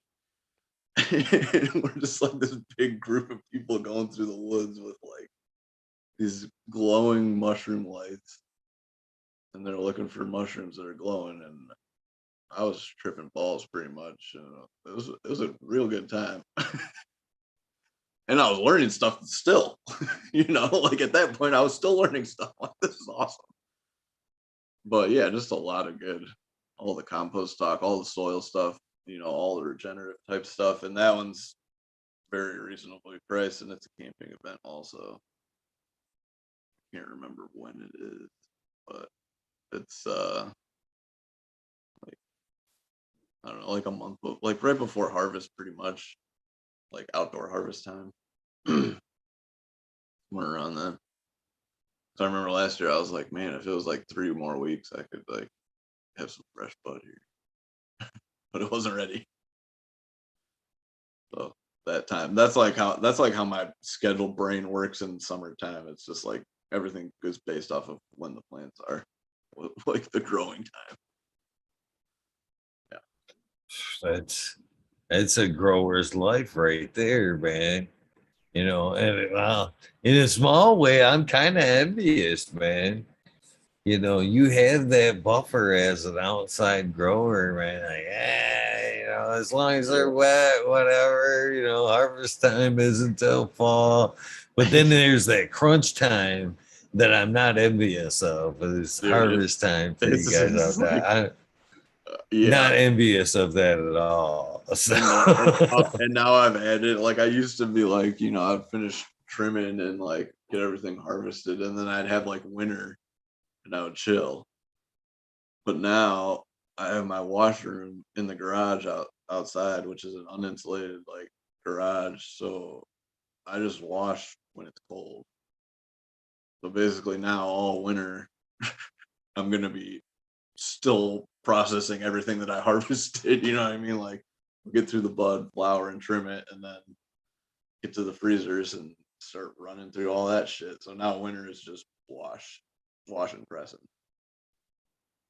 So now it's like pretty much, yeah, summer is like my slow time now. Because right now it's like about to be crazy planting, getting everything out. Even this weekend, I'm like, I got to get everything ready for this show, but I should be outside fucking around in the beds and getting plants out there. It's about time. I should have them out already. But it was 30 degrees last night, so. Shit, yeah, it was 32 up here, man. Yeah, a little cold for sure. Yeah. Last year I had the plants out pretty early. It was a little warmer, but I had like one greenhouse just totally battened down, and I had just like a little propane heater going in there that I would turn on at night just to get them through. But it was getting to like 60s and 70s during the day, so, and it was like 40s at night, 30s, 40s, so like they were kicking it during the day. I would open the sides on the greenhouse during the day, but it was still like needed propane at night, so it's kind of like, yeah, should I fight it or should I just leave them inside until it's But I will say those are the biggest plants I ever grew, so getting them out there is definitely the way if you're going full term, full season. But it's a lot of fan leaves. I can only bet. So, do you actually do anything with besides compost the leaves? Do you do anything with the fans? Juicing? Uh, You juicer? I actually want to get a juicer, and I would definitely put leaves in there because I could make gallons of that stuff. Freshly juiced. I I'm haven't basically crossed that. when the fan leaves, when it gets to the time when I gotta start pulling them, it's like I'll like close my eyes and all I see is fan leaves. For like, that's just how it is now. Like, oh God, get me out of here. But again, That's I'm funny. outside pulling fan leaves off of giant weed plants. I can't really complain. True that. True that. Yeah, so I could see probably not wanting to do a whole lot with them.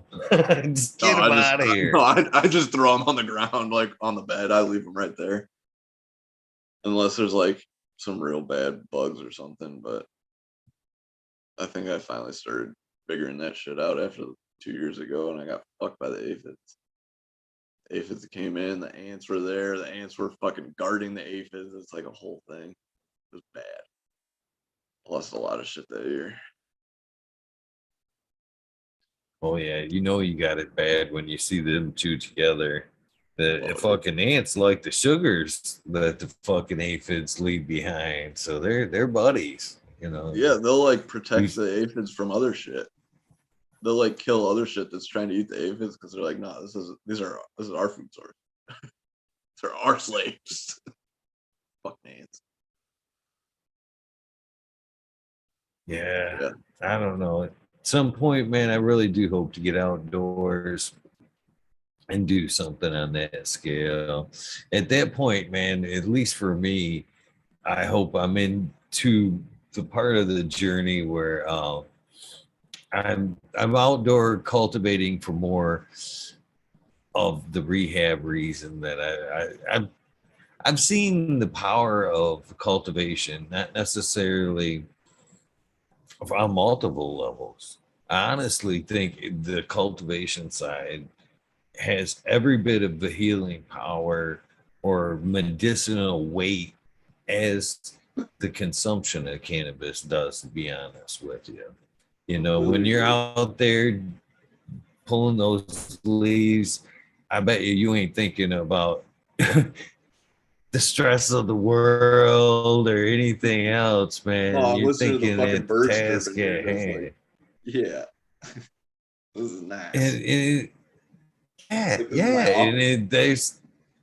that's a very healing right there, man. You know what I mean? If you can walk through and walk into a garden and lose your anxiety, your stress, you're on the healing path already. Yeah, You know it's what a I'm fine saying? line because it also brings its own stress, like a lot. But it is All right. that's the I'll power give of the you beast. that. Though. But like you're I'll saying, give it's you totally that. true. Like when I'm just out there working, like I'll forget about, obviously there's like way more shit than I can ever do all the time. So it's just like, I just have to accept that. And then when I'm just out there doing it and not thinking about anything, just like listening to the birds, pulling leaves, smelling the fresh air, like this is like, this seems right. That's where I'm supposed to be. This is good for me. And I might be able to like, keep making a living doing it. So it's just a win-win. Well, and in my mind, or what I'd like to really see, I've never been real few, or I guess the path hasn't been the money. You know what I mean? The dollar, the industry aspect of it really hasn't necessarily been the draw. It's always been necessarily, even from the day, like as you've kind of talked about earlier, it was to try to keep us in stock. You know what I mean? You bought that ounce so you could flip it so I can have mine, basically. Like I cared more about that than stacking up a pile of cash, I was like, I like smoking weed. That's great.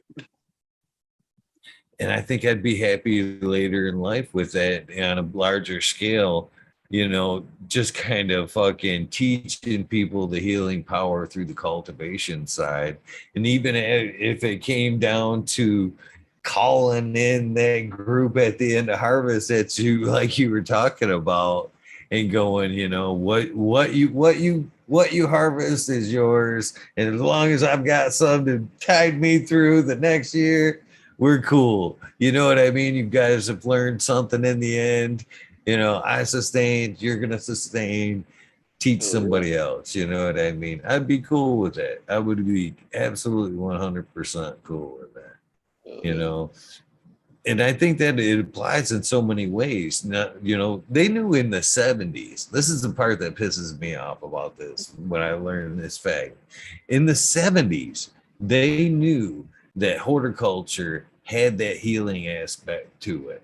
They knew that they could treat people with anxiety, returning vets with what they didn't term then, PTSD, but the stresses that they were having from there. Not only that, the healing power of, you could use it as well from people recovering from harder drugs. You know what I mean? Learning how to sustain and keep, themselves with cannabis as well as healing. You know what I mean? Use RSO full spectrum to wean off other drugs and then teach themselves, heal themselves as they learn how to cultivate the plant. All of which I think would apply from, again, anxiety to people coming out back from war or prison. I think would be a cool setup to have like a nonprofit farm like that. Would be super cool. And I think you can get a bunch of people to like pitch in here and there and help out with it, like just different growers that have knowledge and can help.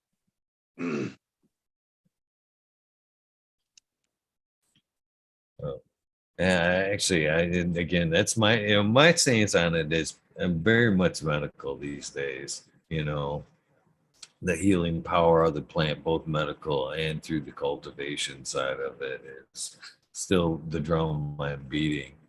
So, to each their own. I have no qualms with it. The people that use it as recreational partying, again, people that drink alcohol, whatever, to each their own. But again, as far as cannabis goes, that's very near and dear to my heart because I've lost so many through bullshit drugs, to be honest with you. Sure. Yeah, I mean it's the one to stick with, that's for sure. Like, yeah. And it's like I just am happy to be able to grow it and like work with it every day. Like I'm just happy to be able to make it what I do. And sometimes I have to like, look at the bottom line as much as I don't ever want to. But it's like if I'm going to keep doing it every day and not do anything else, then you still got to make it work and still be, okay with everything. But sometimes you just have to do shit and like, all right, we'll see what happens here. Good, it's good. If it, you make the money and you're not happy with yourself, then don't do it. but I've never had that problem. Like I'm as honest as I can be about everything. It's straight up. But you gotta make a living somehow. I'm about it.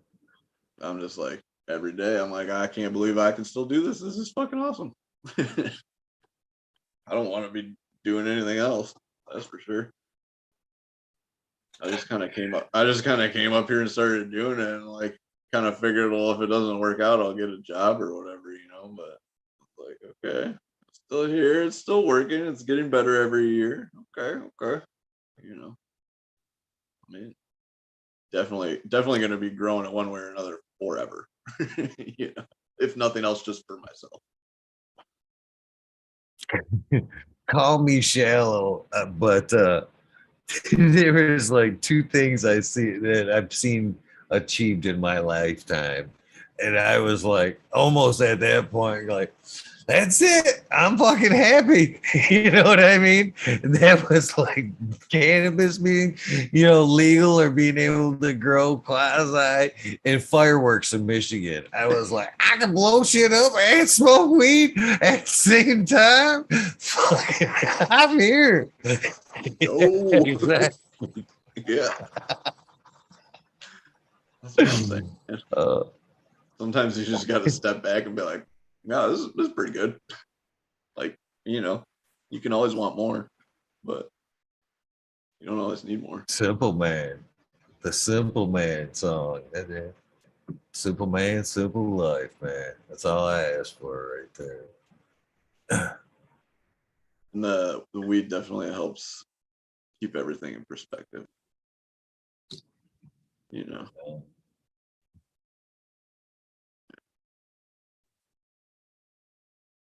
Definitely something about being around weed plants too. I kind of forget about that sometimes, but like that's definitely a thing. Because like especially when you bring somebody that's never been around a weed plant and they're like all of a sudden surrounded by weed plants, they're just like, well, you can see like it's like affecting them. Like, whoa, you're like feeling some shit sometimes. Like, okay. Especially if they're stoned. I mean, maybe not if they don't smoke weed, but that definitely happened to me. I remember the first few It times. sounds like you just waking up into kind of the culture itself, to be honest with you. I mean, it sounds like you've been to a couple of events, but wait till you kind of get into it, more vending and stuff like that. The more people you meet firsthand, man, Michigan has a huge, rich canning community. Dude, I've met sick, so many man. people just in the last year, for real. It's wild. Yeah. Good.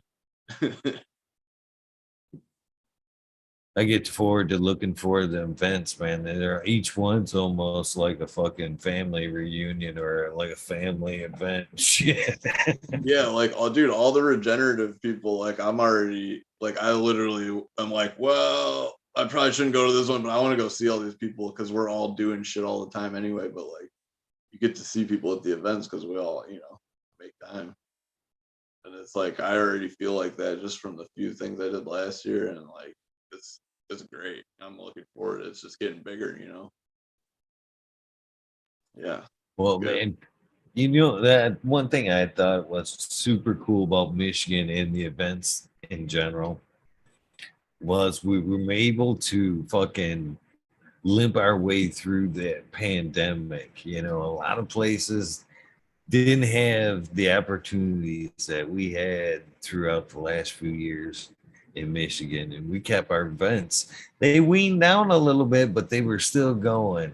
And The Regen conference got taken out 2 years. But I think we're right on the full circle of that, where this year and probably next year we're gonna see that explosion again of fucking just events everywhere, fun kind of related stuff to do like every weekend, and that shit's, I don't know, good culture, good fun.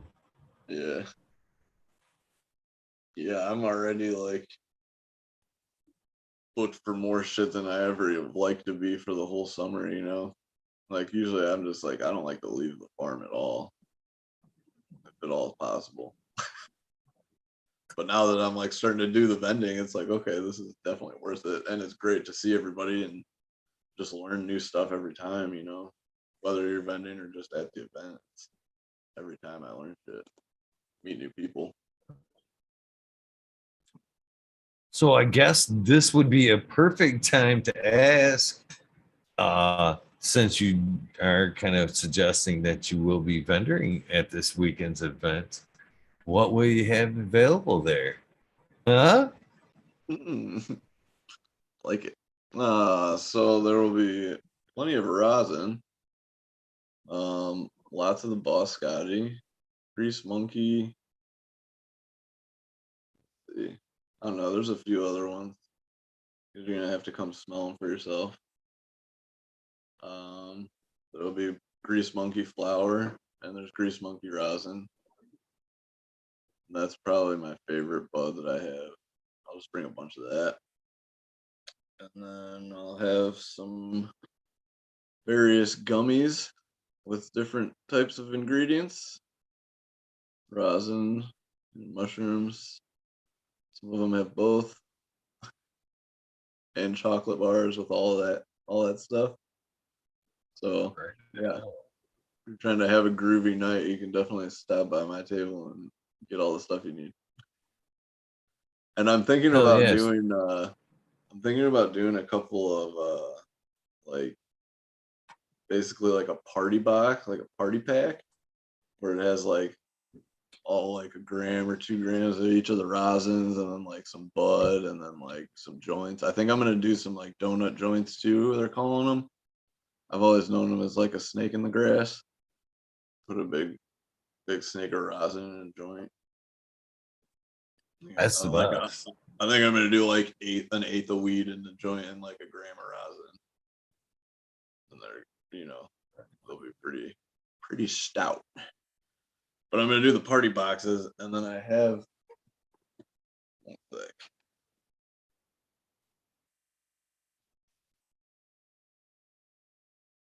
Yeah, I absolutely love the weed and hash, that's for sure. I got That's a these cool ass hats. hat, man. Yeah, so there's like 5 of these, so they're gonna be in each of the party packs. So like, if you want one of these hats, you got to get the party pack. I'm gonna make more, but I just did like a test run and they came out pretty sweet. I got this one too. This one's like stitched in. I like this one, but yeah, just kind of like I like fucking with trying new shit. I'll probably get a bunch of hats made here soon. Let's see. Right on, man. I dig it. As I somebody mean, that's kind of fucked around with merch like that, man, that stitch shit is so much more expensive than well, dude, it's a these things were like on a smoking deal. Yeah, I was like, okay, that's pretty cheap. So I got a bunch of those, and I was like, ooh, they got a stitched one, pretty decent price. So I got one for me. And I'm like, we'll see how it looks, you know, because I've ordered stuff and it's like, oh, this is like shitty, you know, this is not what I was expecting, like the material or whatever. So sometimes I'll just get one thing and see how it looks, even though it always right costs on, more if man. you just get one. So will you have your own booth? Will you be sharing a booth? Will it be Yeah, the yeah. strangely So rooted? I'll have So it'll how be are the they gonna strangely find rooted booth. I got a canopy that says strangely rooted on the canopy. I'll have a table with like I got a runner thing that goes on the table, so it'll have the other logo, like a black tent. Probably and be wild again, coming out. because they're asking in chat, I don't know what it is about this event, but I've had it's what gems. What is the event again? Gems and genetics. Gems and genetics. It sounds so fucking easy to remember, but every time I've been asked, I'm like, gems and fuck shit. I'll get back with you on that because they're asking in chat. They want to know Yeah, when how that they can find that it. Sarnes Resort. I don't know. It's on the west side. We have a lot of Michigan viewers, so hopefully that you'll run into a few. If you're looking, tell them you seen him on the show for one. Say, hey, what's up, man? I seen you on the fucking show, man. I seen For you on sure. fucking talking shit. Yeah, and I'll have some of these holographic stickers. So if you want one of those, come see me. So Smiley's asking, where is it though? I know it's just north of Grand Rapids, right? Yeah, like just northwest. Like Sarns Resort is the like camp resort thing that it's at.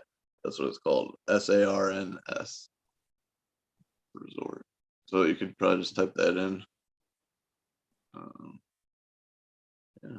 I don't know, it's like 3 hours for me, so Oh, you must be way down there. no, I'm just north of Flint. Like Oh, Mount really? Morris. Yeah.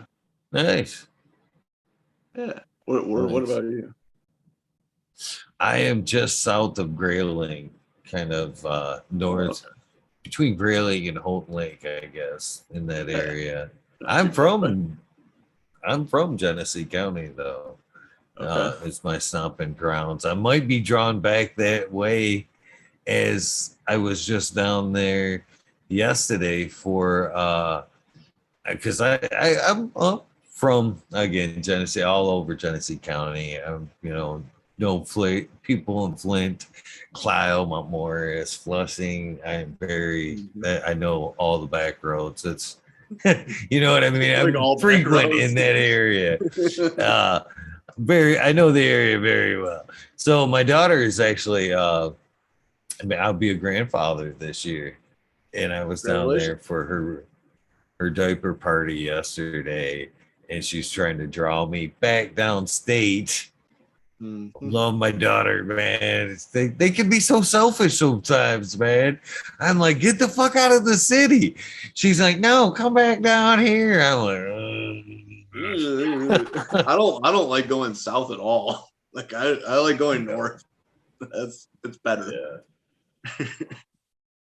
Unfortunately, I'm a sucker for my children, and at this point, she's kind of winning the war. So I may Well, be that's back a down different there reason. this year. Yeah. There you Yeah. go.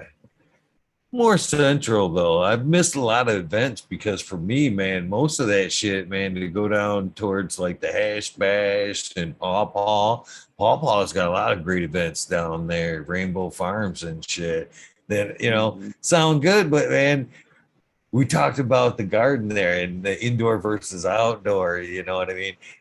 Plant always on your mind. What's the plant doing? When you're in fucking indoors, man, that's all the time. Security, you know what I mean? You don't go from home, man. I go to events most times, a lot of even if they're camping. There's a fucking camping event, Bigfoot. Wasn't far from here. And then rather than stay, I'm like, nah, I gotta go check the garden and shit. You know what I mean? It's fucking 20 minutes away and shit. Still fucking I can't do it. I gotta go check the garden. Dude, So that's the thing about outdoor. Once you get that shit going out there, it's like in the peak of just growing, they're just doing their thing, and pretty much nothing's gonna fuck them up unless something real bad happens. You that's why I don't was have to worry saying about that. shit overflowing and stuff out there. It's just like it just kind of happens. There's where I was saying I'm envious of the outdoor grower, the freedom of the outdoor grower, Yeah, I mean, right I still there, don't like to man. leave for more than like a day or a night or two, but I will. I'll have somebody check on stuff, but yeah, I can water Again, you them. guys kind of got that crunching time, though. I mean, if they're in the ground, they're pretty well all right until they start flowering. Yeah, I Only an mean, you got asshole would fuck with your plants at that point, I think. yeah, Mother Nature. She could Yeah, be true, cruel. true. Just get fucking like hail and mold and bugs. But I feel like if the plants are healthy, most of that's not a huge issue. Yeah.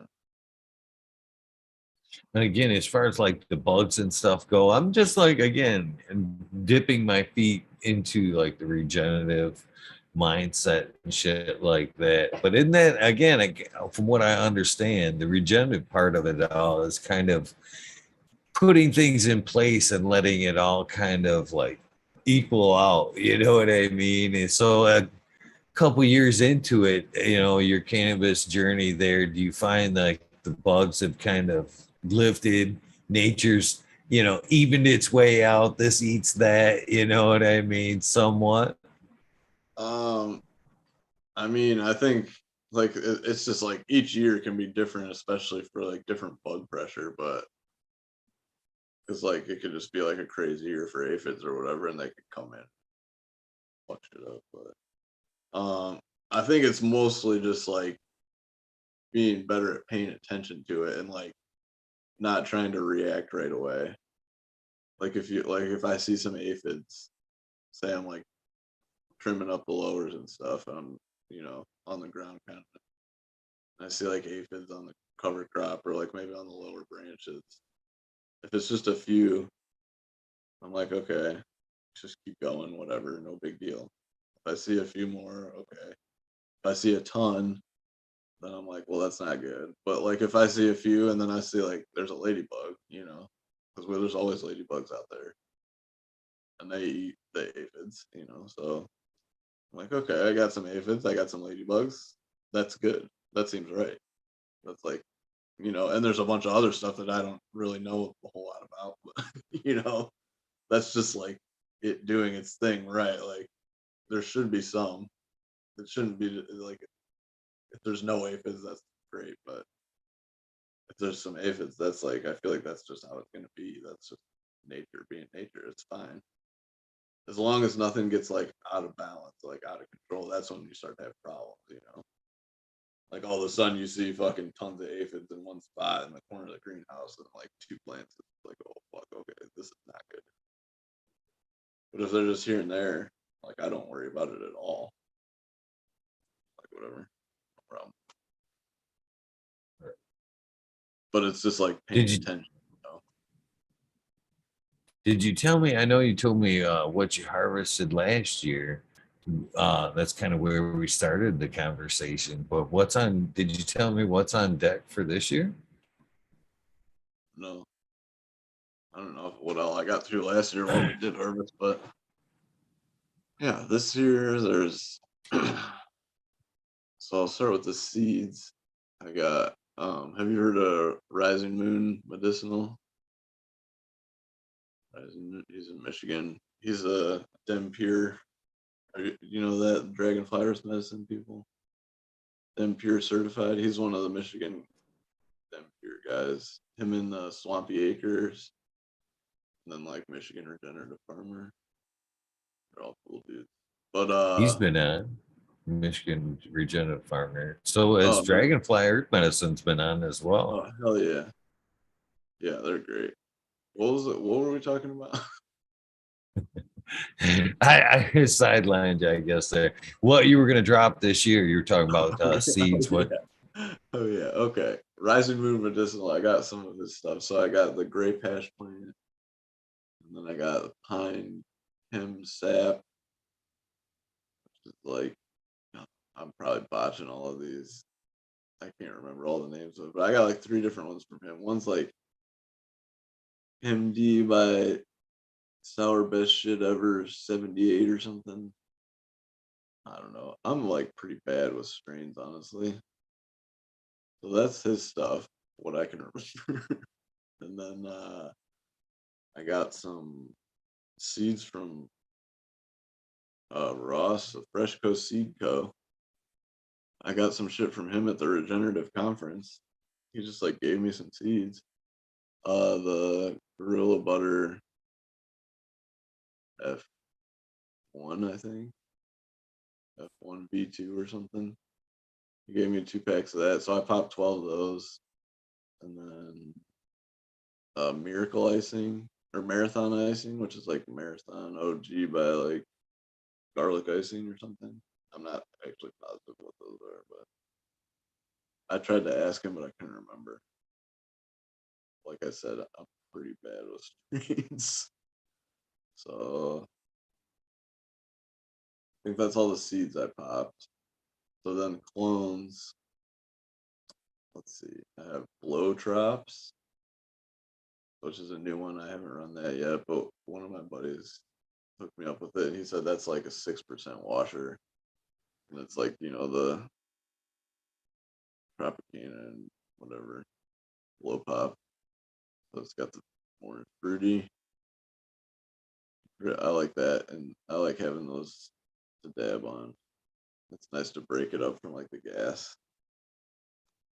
So the blow drops, I got melted strawberry from him too. I haven't grown that yet either. I'm excited about that one. I got the ice cream cake I told you about. I got the grease monkey, and those are clones that I've kept going.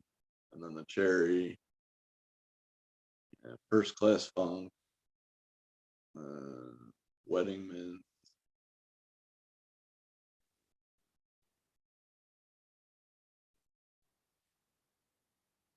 There's more. I can't remember. I don't know. I got way too many. Man. I find it refreshing, to be honest with you. Be honest, seriously, because I'm that way myself, man. I have nothing but respect for all those cats that can fucking just right off the cuff be like, oh, that, yeah, that's blah blah blah blah blah blah blah. I ain't that dude. And then he gave him this cut, and that's this one from over here. I'm like, what? Like, how do you fucking know all that?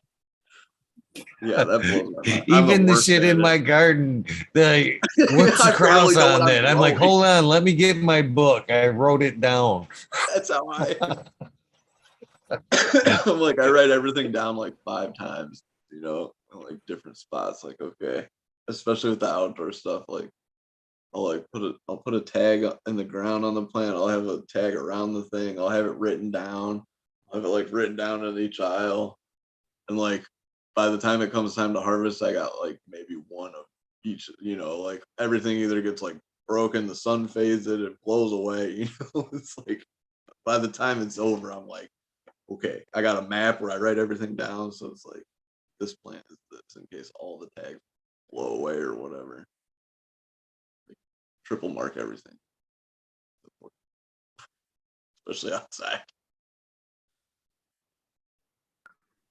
I don't know how. Yes, I don't know about the triple mark, but it sounds very wise. I don't know how many times I've either put my labeling stick in a pot and it's either sank down in between, you know, next to the pot in the fucking whatever, sank down, and I'm just kind of lost it, or forgot to put the tag in there, or just whatever, I've sprayed off the fucking name or the writing on the tag, on the marker itself, and I just no longer can read it. That's where clones from them plants now are labeled fuck 1 and fuck 2. Oh fuck. until harvest, and then I can go, oh, fuck 1 with chili bean. Or you know what I mean? Go back through the book and clarify some shit up real quick. All right. I know where I'm at again. Shit happens. I can respect the triple marking though. Well, like outside, it's just like shit gets crazy and the sun just fucking destroys everything. You know, it's hard to mark stuff out there. But like I've had on those huge plants last year, I had those like tags you like loop around, you know, around the stalk or whatever on a branch. And it just kind of like the plastic kind of goes through a hole and holds itself. So I have it on like the biggest setting. I had them all marked. And on the big plants, those things snapped and they were just because the plant just outgrew it and then they just broke. And they were like, you know, they were big. I was like, oh shit, the tags broke off. Never had that happen before. That was cool. Fucking monsters. Nice problem to have right there. Did you try to save or do something with them, with that in particular carcass or those carcasses, man? That's like that's a trophy carcass right there, man. Dude, yeah, I just posted a thing on my story the other day. I was just clearing out the beds, and I was getting the carcasses out of there basically. And yeah, I thought about like one of those. I thought about like drilling it out and making like a bong out of it or something, because it was like some solid wood, you know, like you could make some shit with it. I might try and do that this year. They're pretty much rotted out now. I think it'd be funny. We need to start it strangely rooted.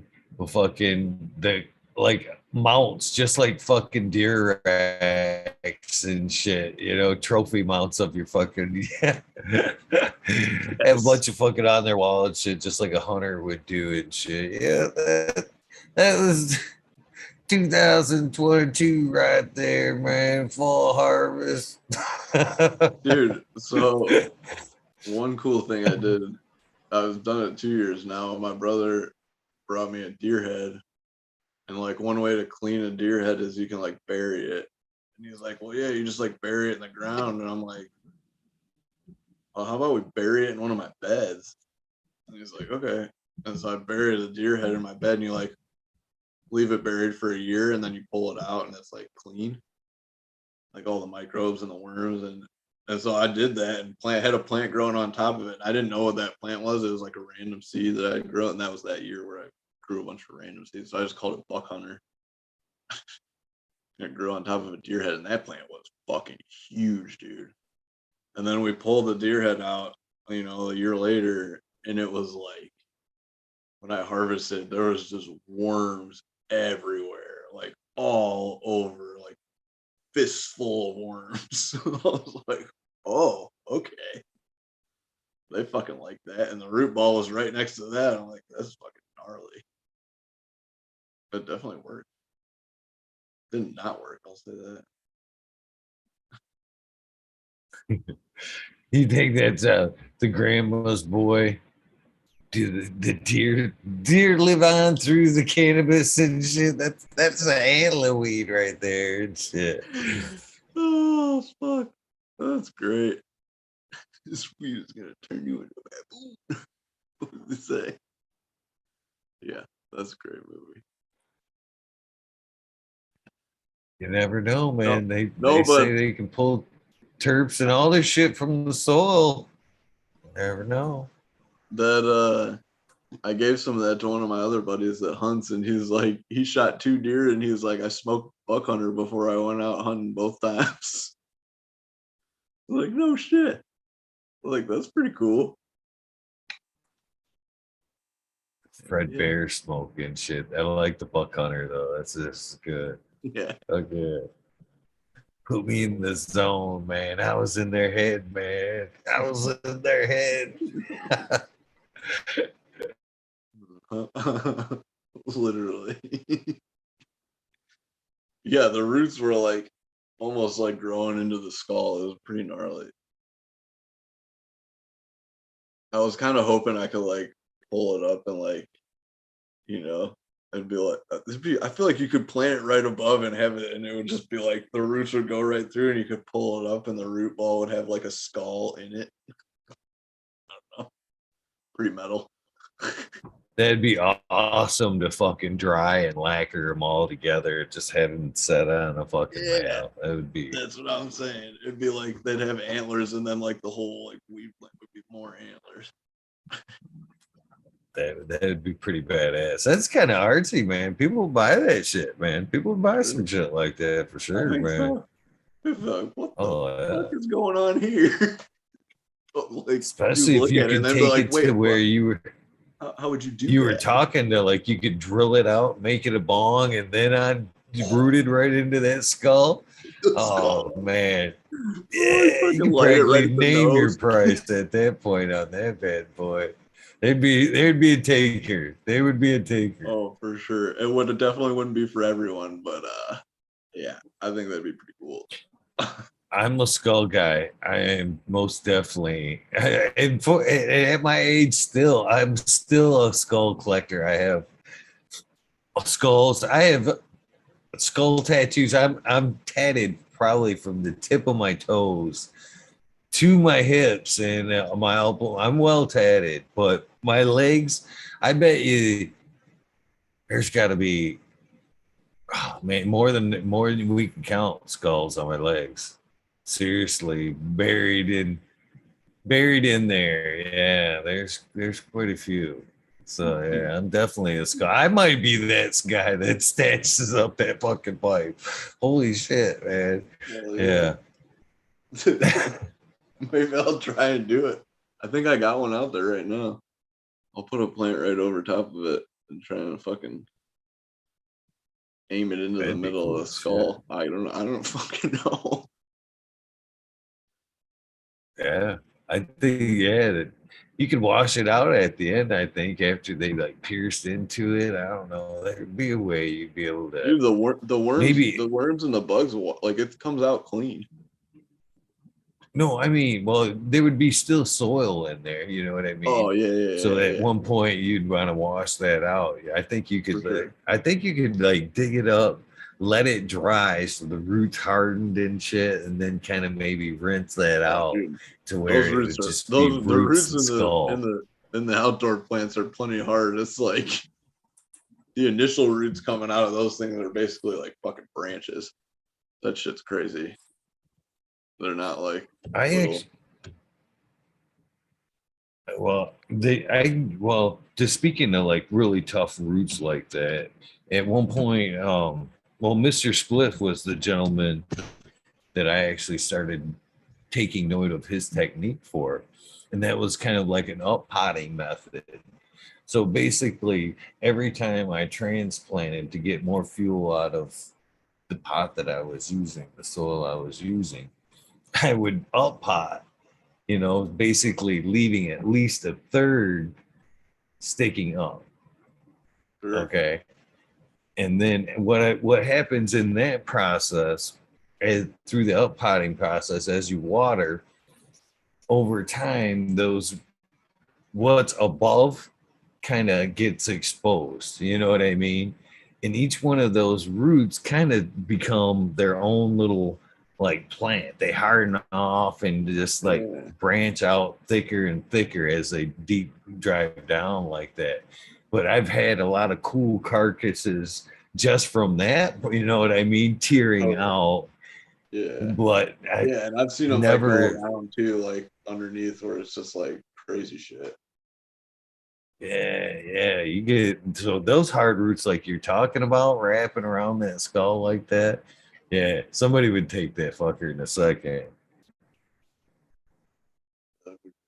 Yeah, I've seen people like plant stuff and like do like little bonsai weed stuff where there's like a sculpture and there's like a little statue thing or something in the plant and they like grow it around it and then like a guy in there or something, like part of the stock now.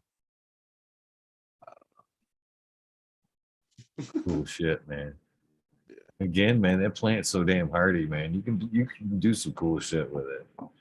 yeah, yeah, and those big ass plants like that shit, those roots are crazy, dude.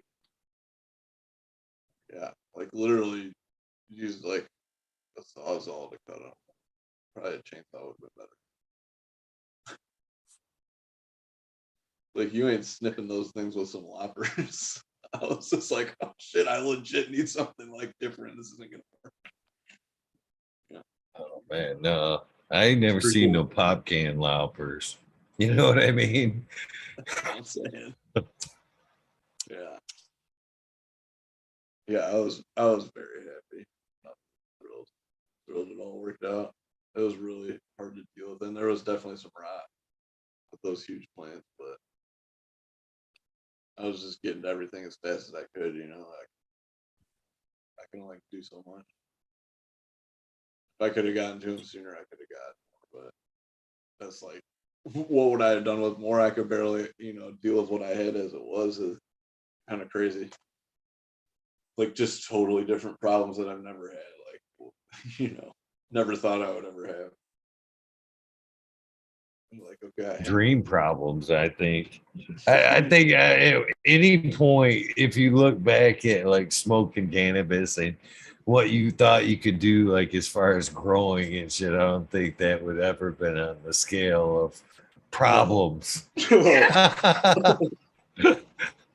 I think back to like high school all the time when I'm smoking, and I'm like, if I could have like seen then when I'm like, you know, scrounging around to try and pull up a joint paper or something, like where it is now, I'm just like, this is like crazy. Yeah, whole different world.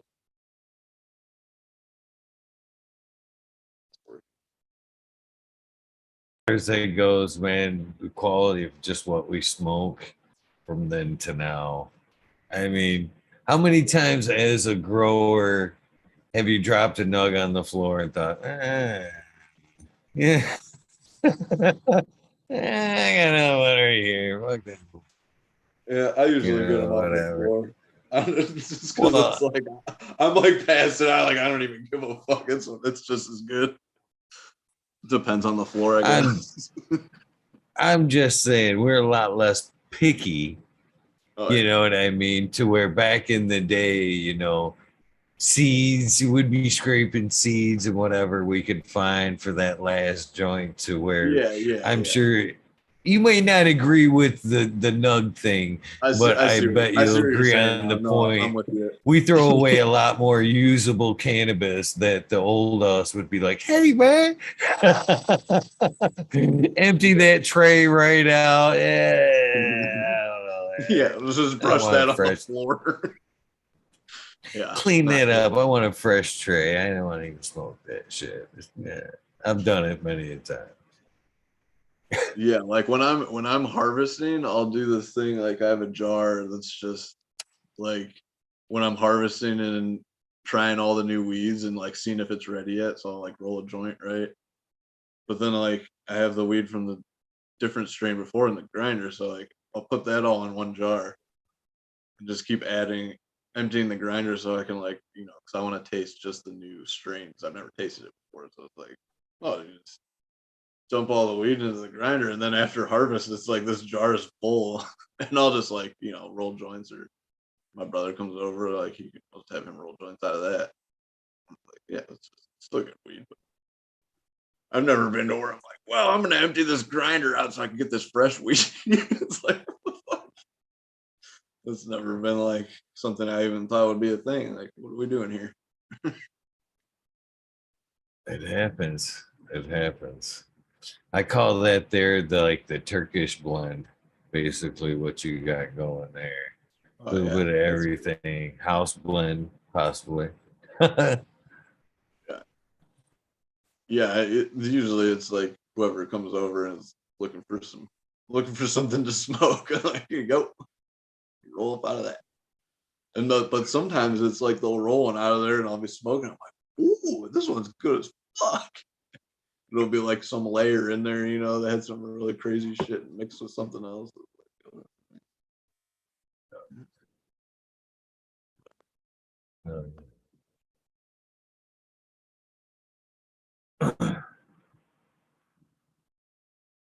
Oh, what you drinking there, my friend? Drinking water now. I was Coffee drinking coffee myself. earlier, and then I was drinking a beer. Now I'm drinking water. What kind of beer do you drink? Bush lattes.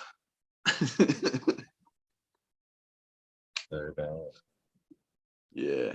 I mean, I like all the beers, but that's what I drink normally. I'm unashamed Bush Light drinker. If you want one this weekend, come find me. I'll give you one. I definitely have drinking of many of Bush myself back in the day. I haven't drank in a while, but back in the day, I most definitely have drinking quite a few Bush.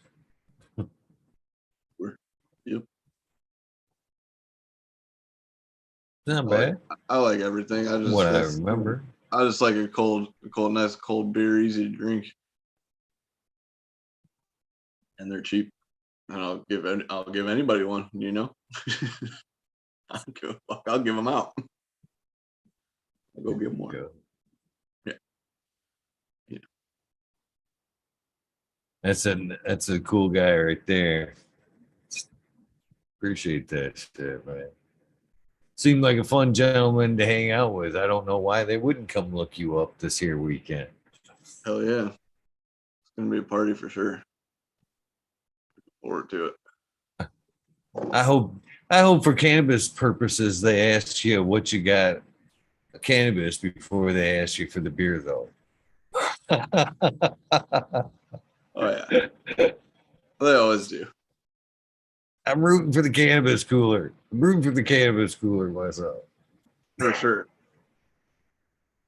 Yeah, the beer's just a side incidental kind of thing, you know, just something to wet your whistle. That's all.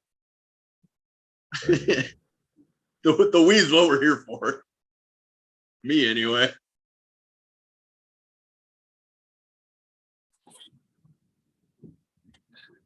Yeah, that sounds like a fun event. I'm so glad that a lot of these folks are, willing to put themselves out there to start some of these events because, man, there's a lot of hoops to jump through to get this shit to pop off. That's for sure. Yeah. Yeah, it's I'm just happy to be going to them and doing it. I don't know what's gonna happen with all of that in the future. We'll see.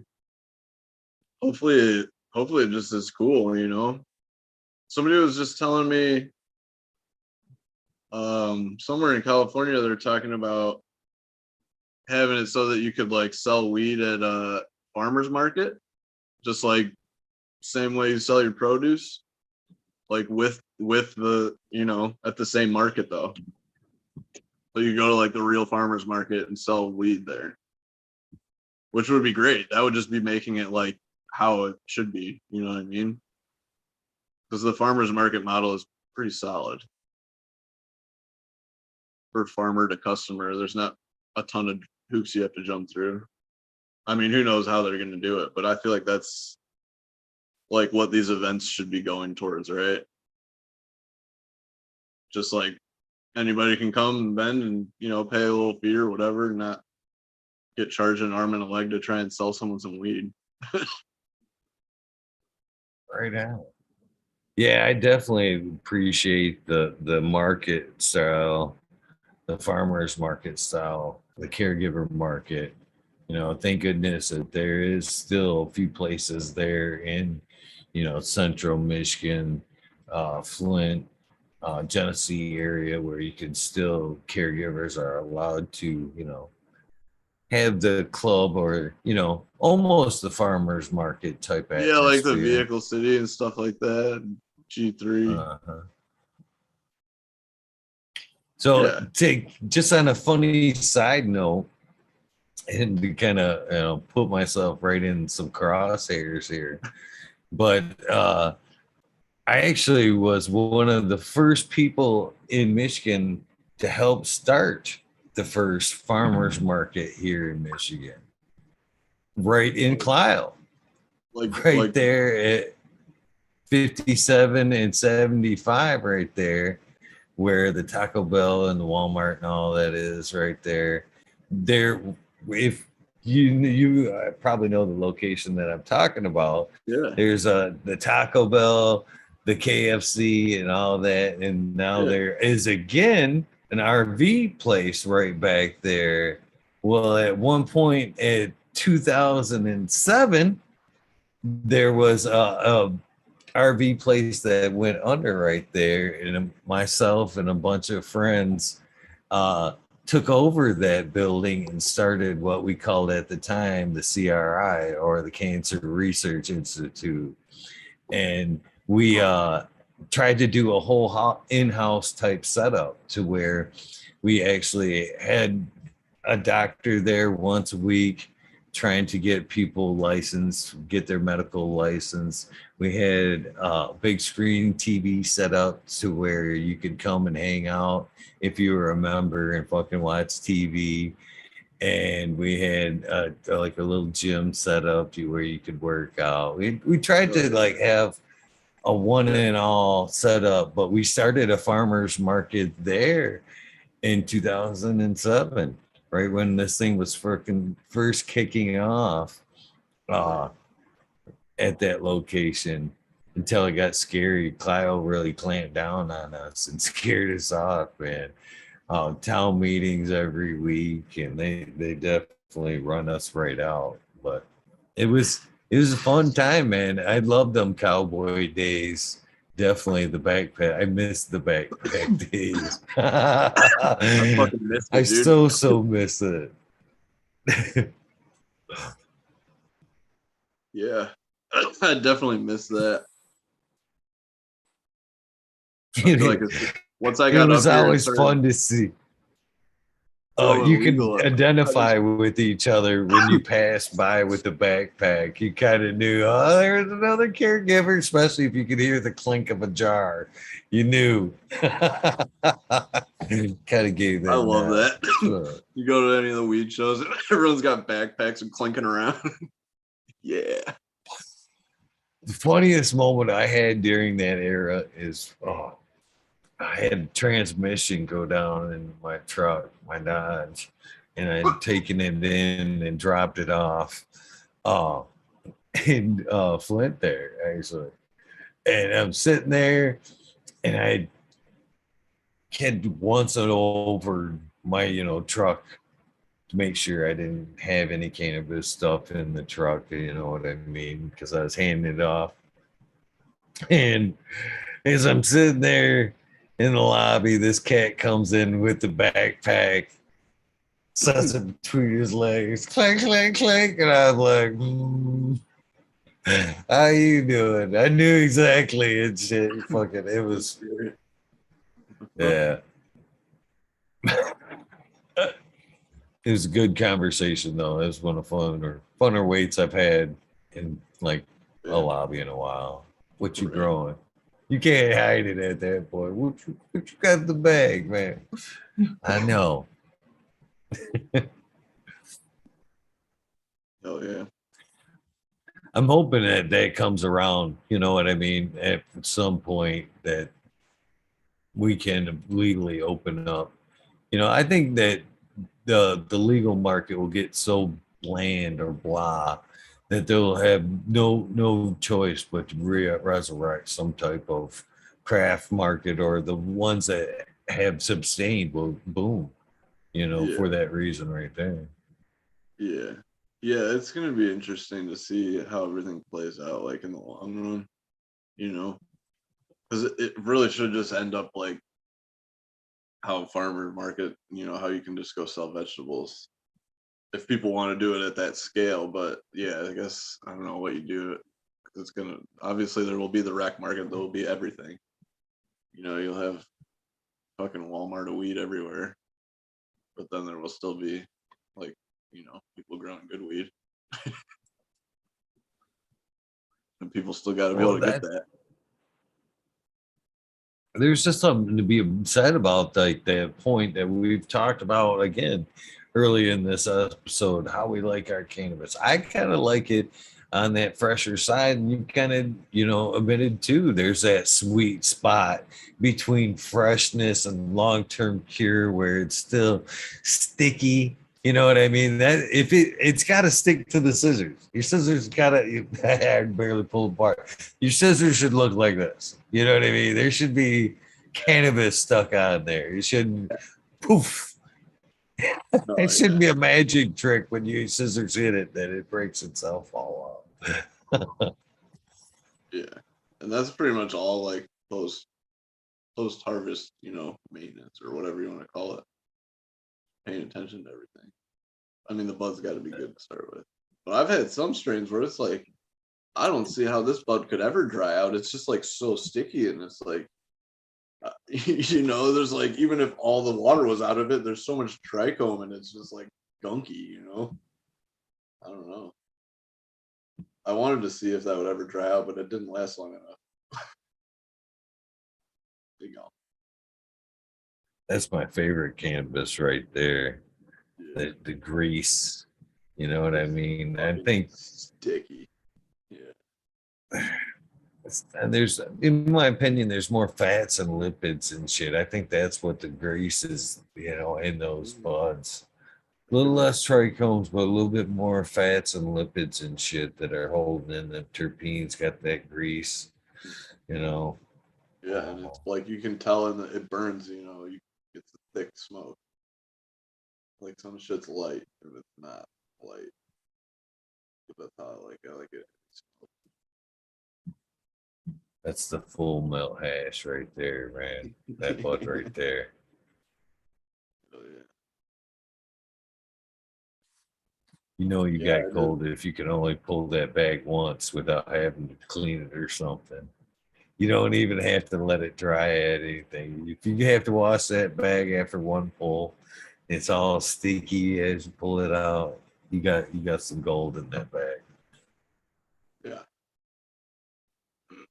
Yeah, fucking washing hash is crazy, dude. So how do you are you how I never asked you that. I mean, you said you kind of invested a little bit there, but what's your method? Did you buy a machine? Are you hand washing So what's your method? I did I started off just hand washing. Like I did a couple runs hand wash, just like a couple washes just to see. And then I was like, you know, this is kind of a pain in the ass. And then I got the machine, and then I fucking rigged that thing all up. Got rid of the pump and all that shit. So it's just like straight tube out of the bottom with that valve. And so I have the whole thing like inside of a 4x8 tent out there in the garage. And I have the tent surrounded by like inch and a half pink insulation, like foam board. And then I have a space heater on a temp controller inside of the tent because it was getting down to below zero. And I got like water lines and shit in there, and my tall boy filters in there, so I don't want it to freeze. And then the bags don't work if they're fucking frozen. I found out they don't work good at all. So I just keep it at like 32 basically. And so I have like a what do you call it, like a stock tank, like 100-gallon stock tank, just like a little one though. It's inside of the 4x8 tent, and then I have like a piece of wood on top of that with like foam in between. And then the washing machine sits on top of that, and there's a sump pump inside of the tank underneath on a key fob, like a pump sump I can turn on and off. And it's hooked to the washing machine, and then there's a Y, and the other one's hooked to just a sprayer. So I can hit the sump pump and spray the bags, and then so the washing machine's on top, it washes, and then it comes out, and it goes across the other side of the tent where there's another tote with the trash can. So it just drains straight into the trash can with the bags, and that drains out into I have a little drain that goes outside. And then yeah, I got this thing that shakes the trash can. There's like holes in the bottom of the trash can, and that's in its own little tub thing with the drain. And my buddy has this. He started this company. It's called ShakerBot. You can find them on Instagram or online. And he's like got these little motors that fucking. It's just like the ShakerBot. It's a 5-cord motor. It's dope though. And so you if your bags are full of water, you just kick this thing on and it fucking. I got it on like a router speed controller, like you can use for the fans. You just got it on one of those so you can turn it up or down, and it fucking shakes all the water through, and yeah. So he just like hooked it up with that, and so I've never really had a problem. I've never like pulled the bags out full of water. I don't know. Apparently that's an issue. I haven't done that. Usually I like to do everything the hard way first, but that just seemed like it made a lot of sense. And you can like kick on the spray. You can kick on the shaker after all the water's through and spray while it's shaking. So it's like agitating while you're rinsing. So it's like any heads that aren't that size seems like that would get it through really well, like efficiently. He's kind of a little bit ahead of the curve there. He's on the right path, that's for sure. I definitely know a lot of hash makers. Uh, some of the ones that have, kind of come up with a lot of today's modern techs, and a lot of them that are coming up with new tech. And you're right. Him, both are right on with that method there of the kind of agitation motor there. But see, and again, I greatly appreciate it because I have, and me myself and any hash maker, most certainly have had to this day. Unless I know I'm gonna find something in that 25 bag. I don't even fuck with it. And even at that, I have a couple of good methods to, where I've learned to like shake, lift, and kind of on the Right. down pull, give a Yeah. good quick pull. You know what I'm saying? I can Yeah. empty a 25 in pretty I've good seen the time, videos. I've never had to but do it. you know what I mean? But with that machine, I can see how that would eliminate a lot of time, a lot of hassle and shit. But this is what the future holds, I think. Oh Um, yeah. Two methods with what you're talking about, the agitation. I think at some point we're gonna fucking see it in the machine. We're no longer gonna necessarily be using ice it or anything else. We're gonna find. In fact, I seen on TikTok yesterday, uh, this little like it looked like a hot plate, but you set water on it and it instantly froze the water. Okay, so I think at some point we'll be using something like that in a vibration method, like you're talking, to fucking just shake that water and just kind of, Whoa. vibrate it right off the plant matter. And then we'll be emptying it into the bags. We'll just be skipping the ice. I feel I like think that's yeah. going to be a thing. I feel like And then yeah. Go ahead. Indra's talked about on on some episodes where I've talked about him, and he wouldn't nail down the method because there's patent fights going on right now about this. And that's the ultrasonic separation, which is a dry method. Yeah. And basically, you've seen the videos basically where they've dumped sand on a piece of metal and then they played with the frequency to make, of course, the geometric patterns and shit. They're going to use that technology right there to be able to just dump a bunch of cannabis on a screen and find that sweet spot for trichome Load it out. size. Yep, and just sink and be able to dry sift a whole batch And in everything else seconds. will just fall away. Yeah, yeah. They're like, all right, pinpoint trichome size. Mm-hmm. By shaking, by vibration size, I think that's going to be. Right, They'll be that's like turn it up or turn it down. You know what I mean? Dial it in per string. Yeah. Yeah. Yeah, that seems like that sounds like it's gonna be expensive. Well, if you're doing large amounts and shit like that, you know what I mean? And then it Well, more it's or just less like as if it works manufacturing way comes better, through.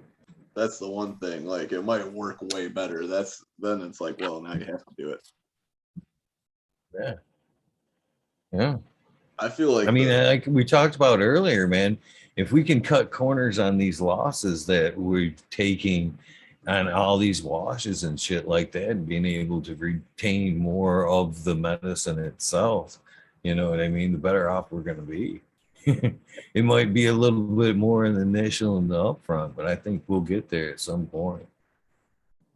yeah, I feel like one of the biggest things with the hash ice process is like the bags.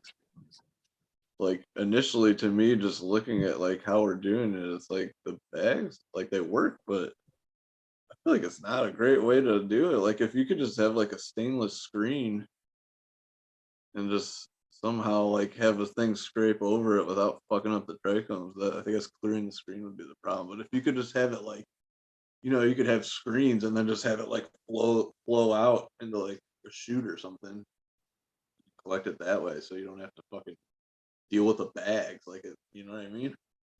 Seems like there should be a way to do that, like stationary. It's just like, how do you keep it, sticky? Yeah, There's a lot of issues. But I feel like that's gonna happen. Man. Like hard stainless screens. Oh yeah, yeah. I hope so. Well, I had fucking one point they talk about or sub talked about that, and it's even in one of the Mendo Dope songs. I think it's Hash. I'm on Hash, where the beginning of the song sub talks about when he initially had a friend that worked in a sugar plant. You know what I mean? And had those metal sifting things, and they were bringing them home one by one until they actually found one that actually worked well for cannabis, and Yeah, they that's kind like of what run I'm with thinking. that. Yeah, I don't know. great I'm minds, sure right? somebody's tried it. I don't know. Maybe somebody will. We'll see. Yeah, it's as far as like a bubble hash is my method. You know what I mean? As far as, but again, as I'm learning more and more about the cannabis plant, I'm starting to second guess. You know what I mean? It's it's one of those things like as you learn things sometimes and you go back and reread a book, you're like, okay, I didn't understand that point, when I read the book the first time, and now Yeah, and it's then you go do it. unlocking new things for me in the book. And my cannabis journey has been like that as well. And the differences in dry sift, wet, or bubble is becoming more like that. I think if I'm looking at it more as a medicine, I'm starting to lean more towards the dry sift flat out because there's less loss throughout the whole process. Though, even though I do love the bubble hash, I think we're losing too much medicine throughout the process. Right off the bat, putting in the water, we're losing, busting up those heads. We're losing plant matter terpenes to the water and shit that we can't reclaim. And then even more so as a worse tragic, in my opinion, just my opinion, I get a lot of hate for this. Squishing that hash one more time into rosin, all I see is loss, loss, loss, loss, loss. Even though, you're getting a good product in the end, I think it's way far from medicine at that point. You know what I mean? I think at that point, it's recreation. Even though it has some medical value, No, at that it's point, you're so trying to far get the away best of the from, best. yeah, yeah. It's like, and the flavor, I mean, is out of control. That's what it's all about for me. To me, everything should be blind taste tests. I don't care who you are or what you do. Blind taste test first, and then tell me something. I wish that was how like everything was. Because people just like look at stuff and then they're like, "Oh, that's not good," or "That's good." But it's like you could look at it, you could touch it, you could even smell it, and then smoke it, and like it's a whole different thing. Like I've smelled weed that looks great, smells great, smoke it, and it's like smoke for shit. Or like the opposite. I've like had grown weed where I'm like, well, this isn't gonna be good, rolling up like, ooh, that tastes pretty good. Way better than I would have ever expected. Like wouldn't have even tried to sell it, just put it, make RSO or something or whatever. Then you smoke them and like, yo, fire. But that's like with Mr. rosin too. Smiley, who's in chat there.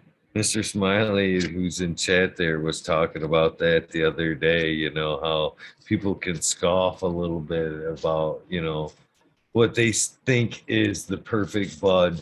You know what I mean? As far as density and all that good shit. Yes. And then there's the times where you got them nugs that just don't look so good, but are fucking killer. Watery, And he was floaty, and he like, was yeah. telling us the story the other night. He was kind of not freaking, I guess that's a terrible word, but he was uh, he went smart basically on a patient. So basically he had some cannabis that it amazing strain, super potent, you know what I mean, but doesn't have that chunky bud dense, you know what I mean, bag appeal that a lot of people unfortunately base good cannabis on. He had slid him some pre rolls, And on the return, man, that fucking shit's fucking good. What was that? Well, it wasn't that stuff that you were looking for. It was this stuff. You know what I mean? I thought that angle was pretty cool. You know what I That's mean? To let that's them that's what I'm actually saying. judge Yeah. by effect before the eye. Yeah. Yeah. And it's like that's like with the rosin too, people talk about the color and stuff all the time, and it's like you really should just taste it, and even with the effect too. It's like some stuff even doesn't taste good, but then like the high from it is just like, whoa, like there's something special going on here. So that's like a whole nother thing. Yeah, I'm definitely starting to notice that more too. Man, I want I'd to take a lost leak real that quick. fucking. Yeah, go ahead. Yeah, no problem, man. Cheers, everybody in chat. Mr. Greenfingers, Gus Gross still hanging out, even so though you said goodnight long ago. Decoy Bacon, Miss Mother Nature's hanging out in chat as well. Cheers to you, Stony Creek, Nick D, AJ. Welcome to the show. Your new name there. Donkey Kong Kingdom. Sorry for butchering your name last night during the shout outs. Cheers to you, Mr. Tony Rockefeller. How you doing this evening? Hopefully well, my friend. Who else we have here in chat? A bunch of great people. And of course, Dr. Buzz Lightyear Acetone. Hopefully I touched a little bit on that question there, what you were trying to ask earlier. So I think we got a little bit of that out for you, my friend. James D. Weaver, cheers to you. How you doing, my friend? Hawaii Sustainable, Jeff Pollock, CJ Apple, a couple more awesome people right there. CJ, man, I hope to catch you at a couple of these cannabis events here in Michigan this year. Hemp with Gigi, cheers to you as well. Nice to see you. What are you guys smoking on? I seen you disc golfing earlier, Mother Nature.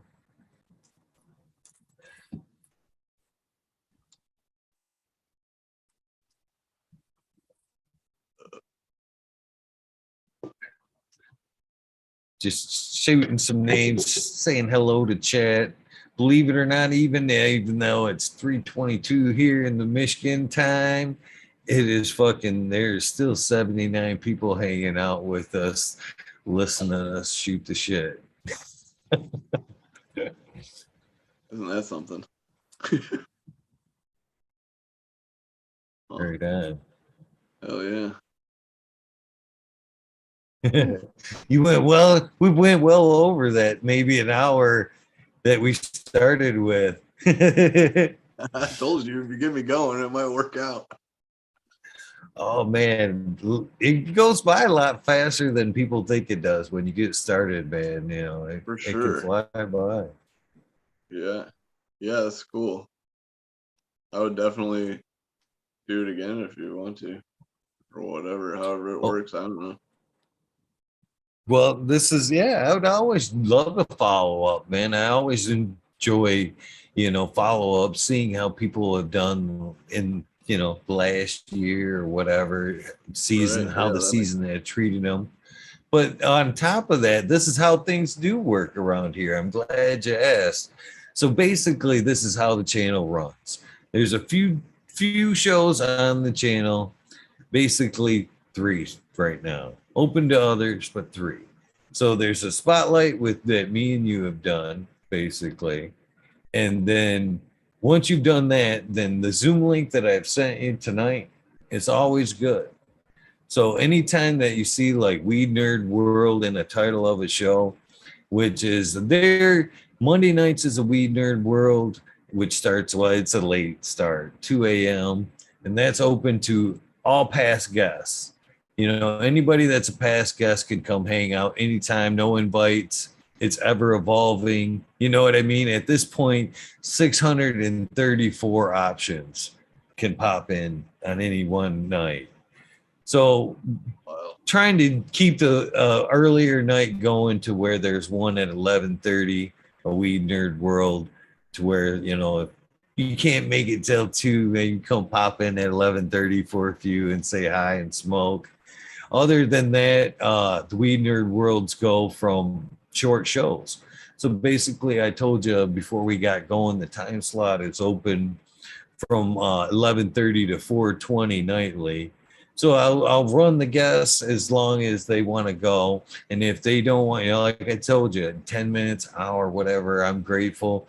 If we go short, then I turn around and finish the night off with a Weed Nerd World. I'll say my goodbyes to my guests, and then I'll, go to the bathroom, fill my tray, and then I'll empty out, start up the Weed Nerd World. You're mad, So, man.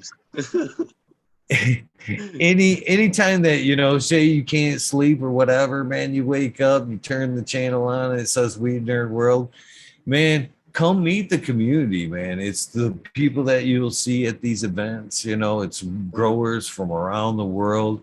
There's people that check in from the UK, fucking Germany, Australia, South Africa, Canada. They're all over, people that check into the Weed Nerd World. So that link that I sent you is always good. Anytime you see one, you can't sleep, whatever, man, come hang out, man. Come smoke a bowl. We might, that's the fun thing too, is you never know what you're going to walk into in the Weed Nerd World. We do this every night. So, cannabis is a great topic, but at some points, how many nights for 3 years can you fucking talk about cannabis? So it goes from, what you got going in your garden to mushrooms. Sometimes it's mushrooms, talking shit on mushrooms in the Weed Nerd World, conspiracy theories. Man, we might be talking about anything in the Weed Nerd World. Anything goes in the Weed Nerd World. Typical starter stuff. Yeah. So you're more than welcome to come hang out in any of that. And then at some point, I would love to come back and do a one-on-one follow-up with, just me and you, and see what you've done in the last little bit. That'd be cool as well. But from here on out, man, it's a free-for-all on your part, cool, man. You come go as you please. Right on. Oh, yeah. Well, yeah, I'm about ready here.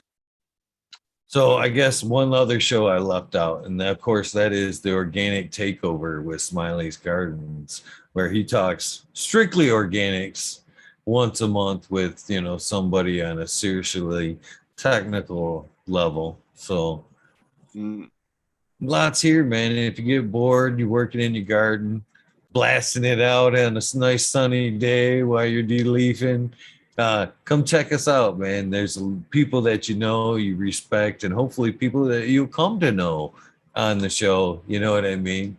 So hopefully we'd like to see more of you, man. It was a great meet on my part. One last thing I'd like to get from you before you go, I know you're tired, my friend, is this silly little thing I call a soundbite, which is basically like the old school radio identification. At some point, I'll run on Instagram and all that for a reminder of this episode. So it will be a commercial for your episode at some point. Basically, what I'm looking for, my version would be, hey, this is Eagle, and I'm on fucking Talking Shit with Eagle, episode 634. You can say whatever the fuck you want before or after that, as long as it's got that in the body of it. I'm totally grateful.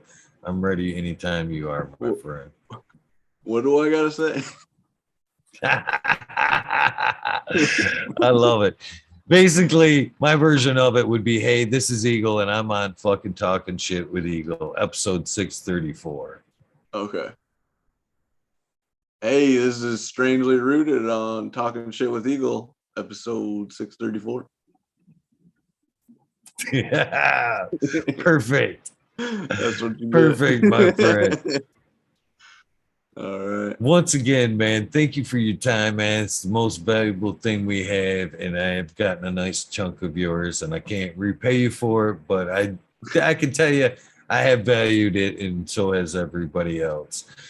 With that being said, man, don't be a stranger. I hope to catch you this weekend. If I make it over there, I will most certainly look you up and shake your hand You know, first and foremost, that'd be awesome. Oh, yeah. With that being said, for the rest of you guys, thank you for tuning in. The Weed Nerd World, we're so close to the mark tonight. Maybe not. It depends on that break time. With that being said, thank you guys so much for tuning in. Don't forget to do something nice for somebody. Random Max kindness do save lives. With that being said, thank you one last time, Strangely Rooted, for hanging out with me tonight. We are out of here, my friends.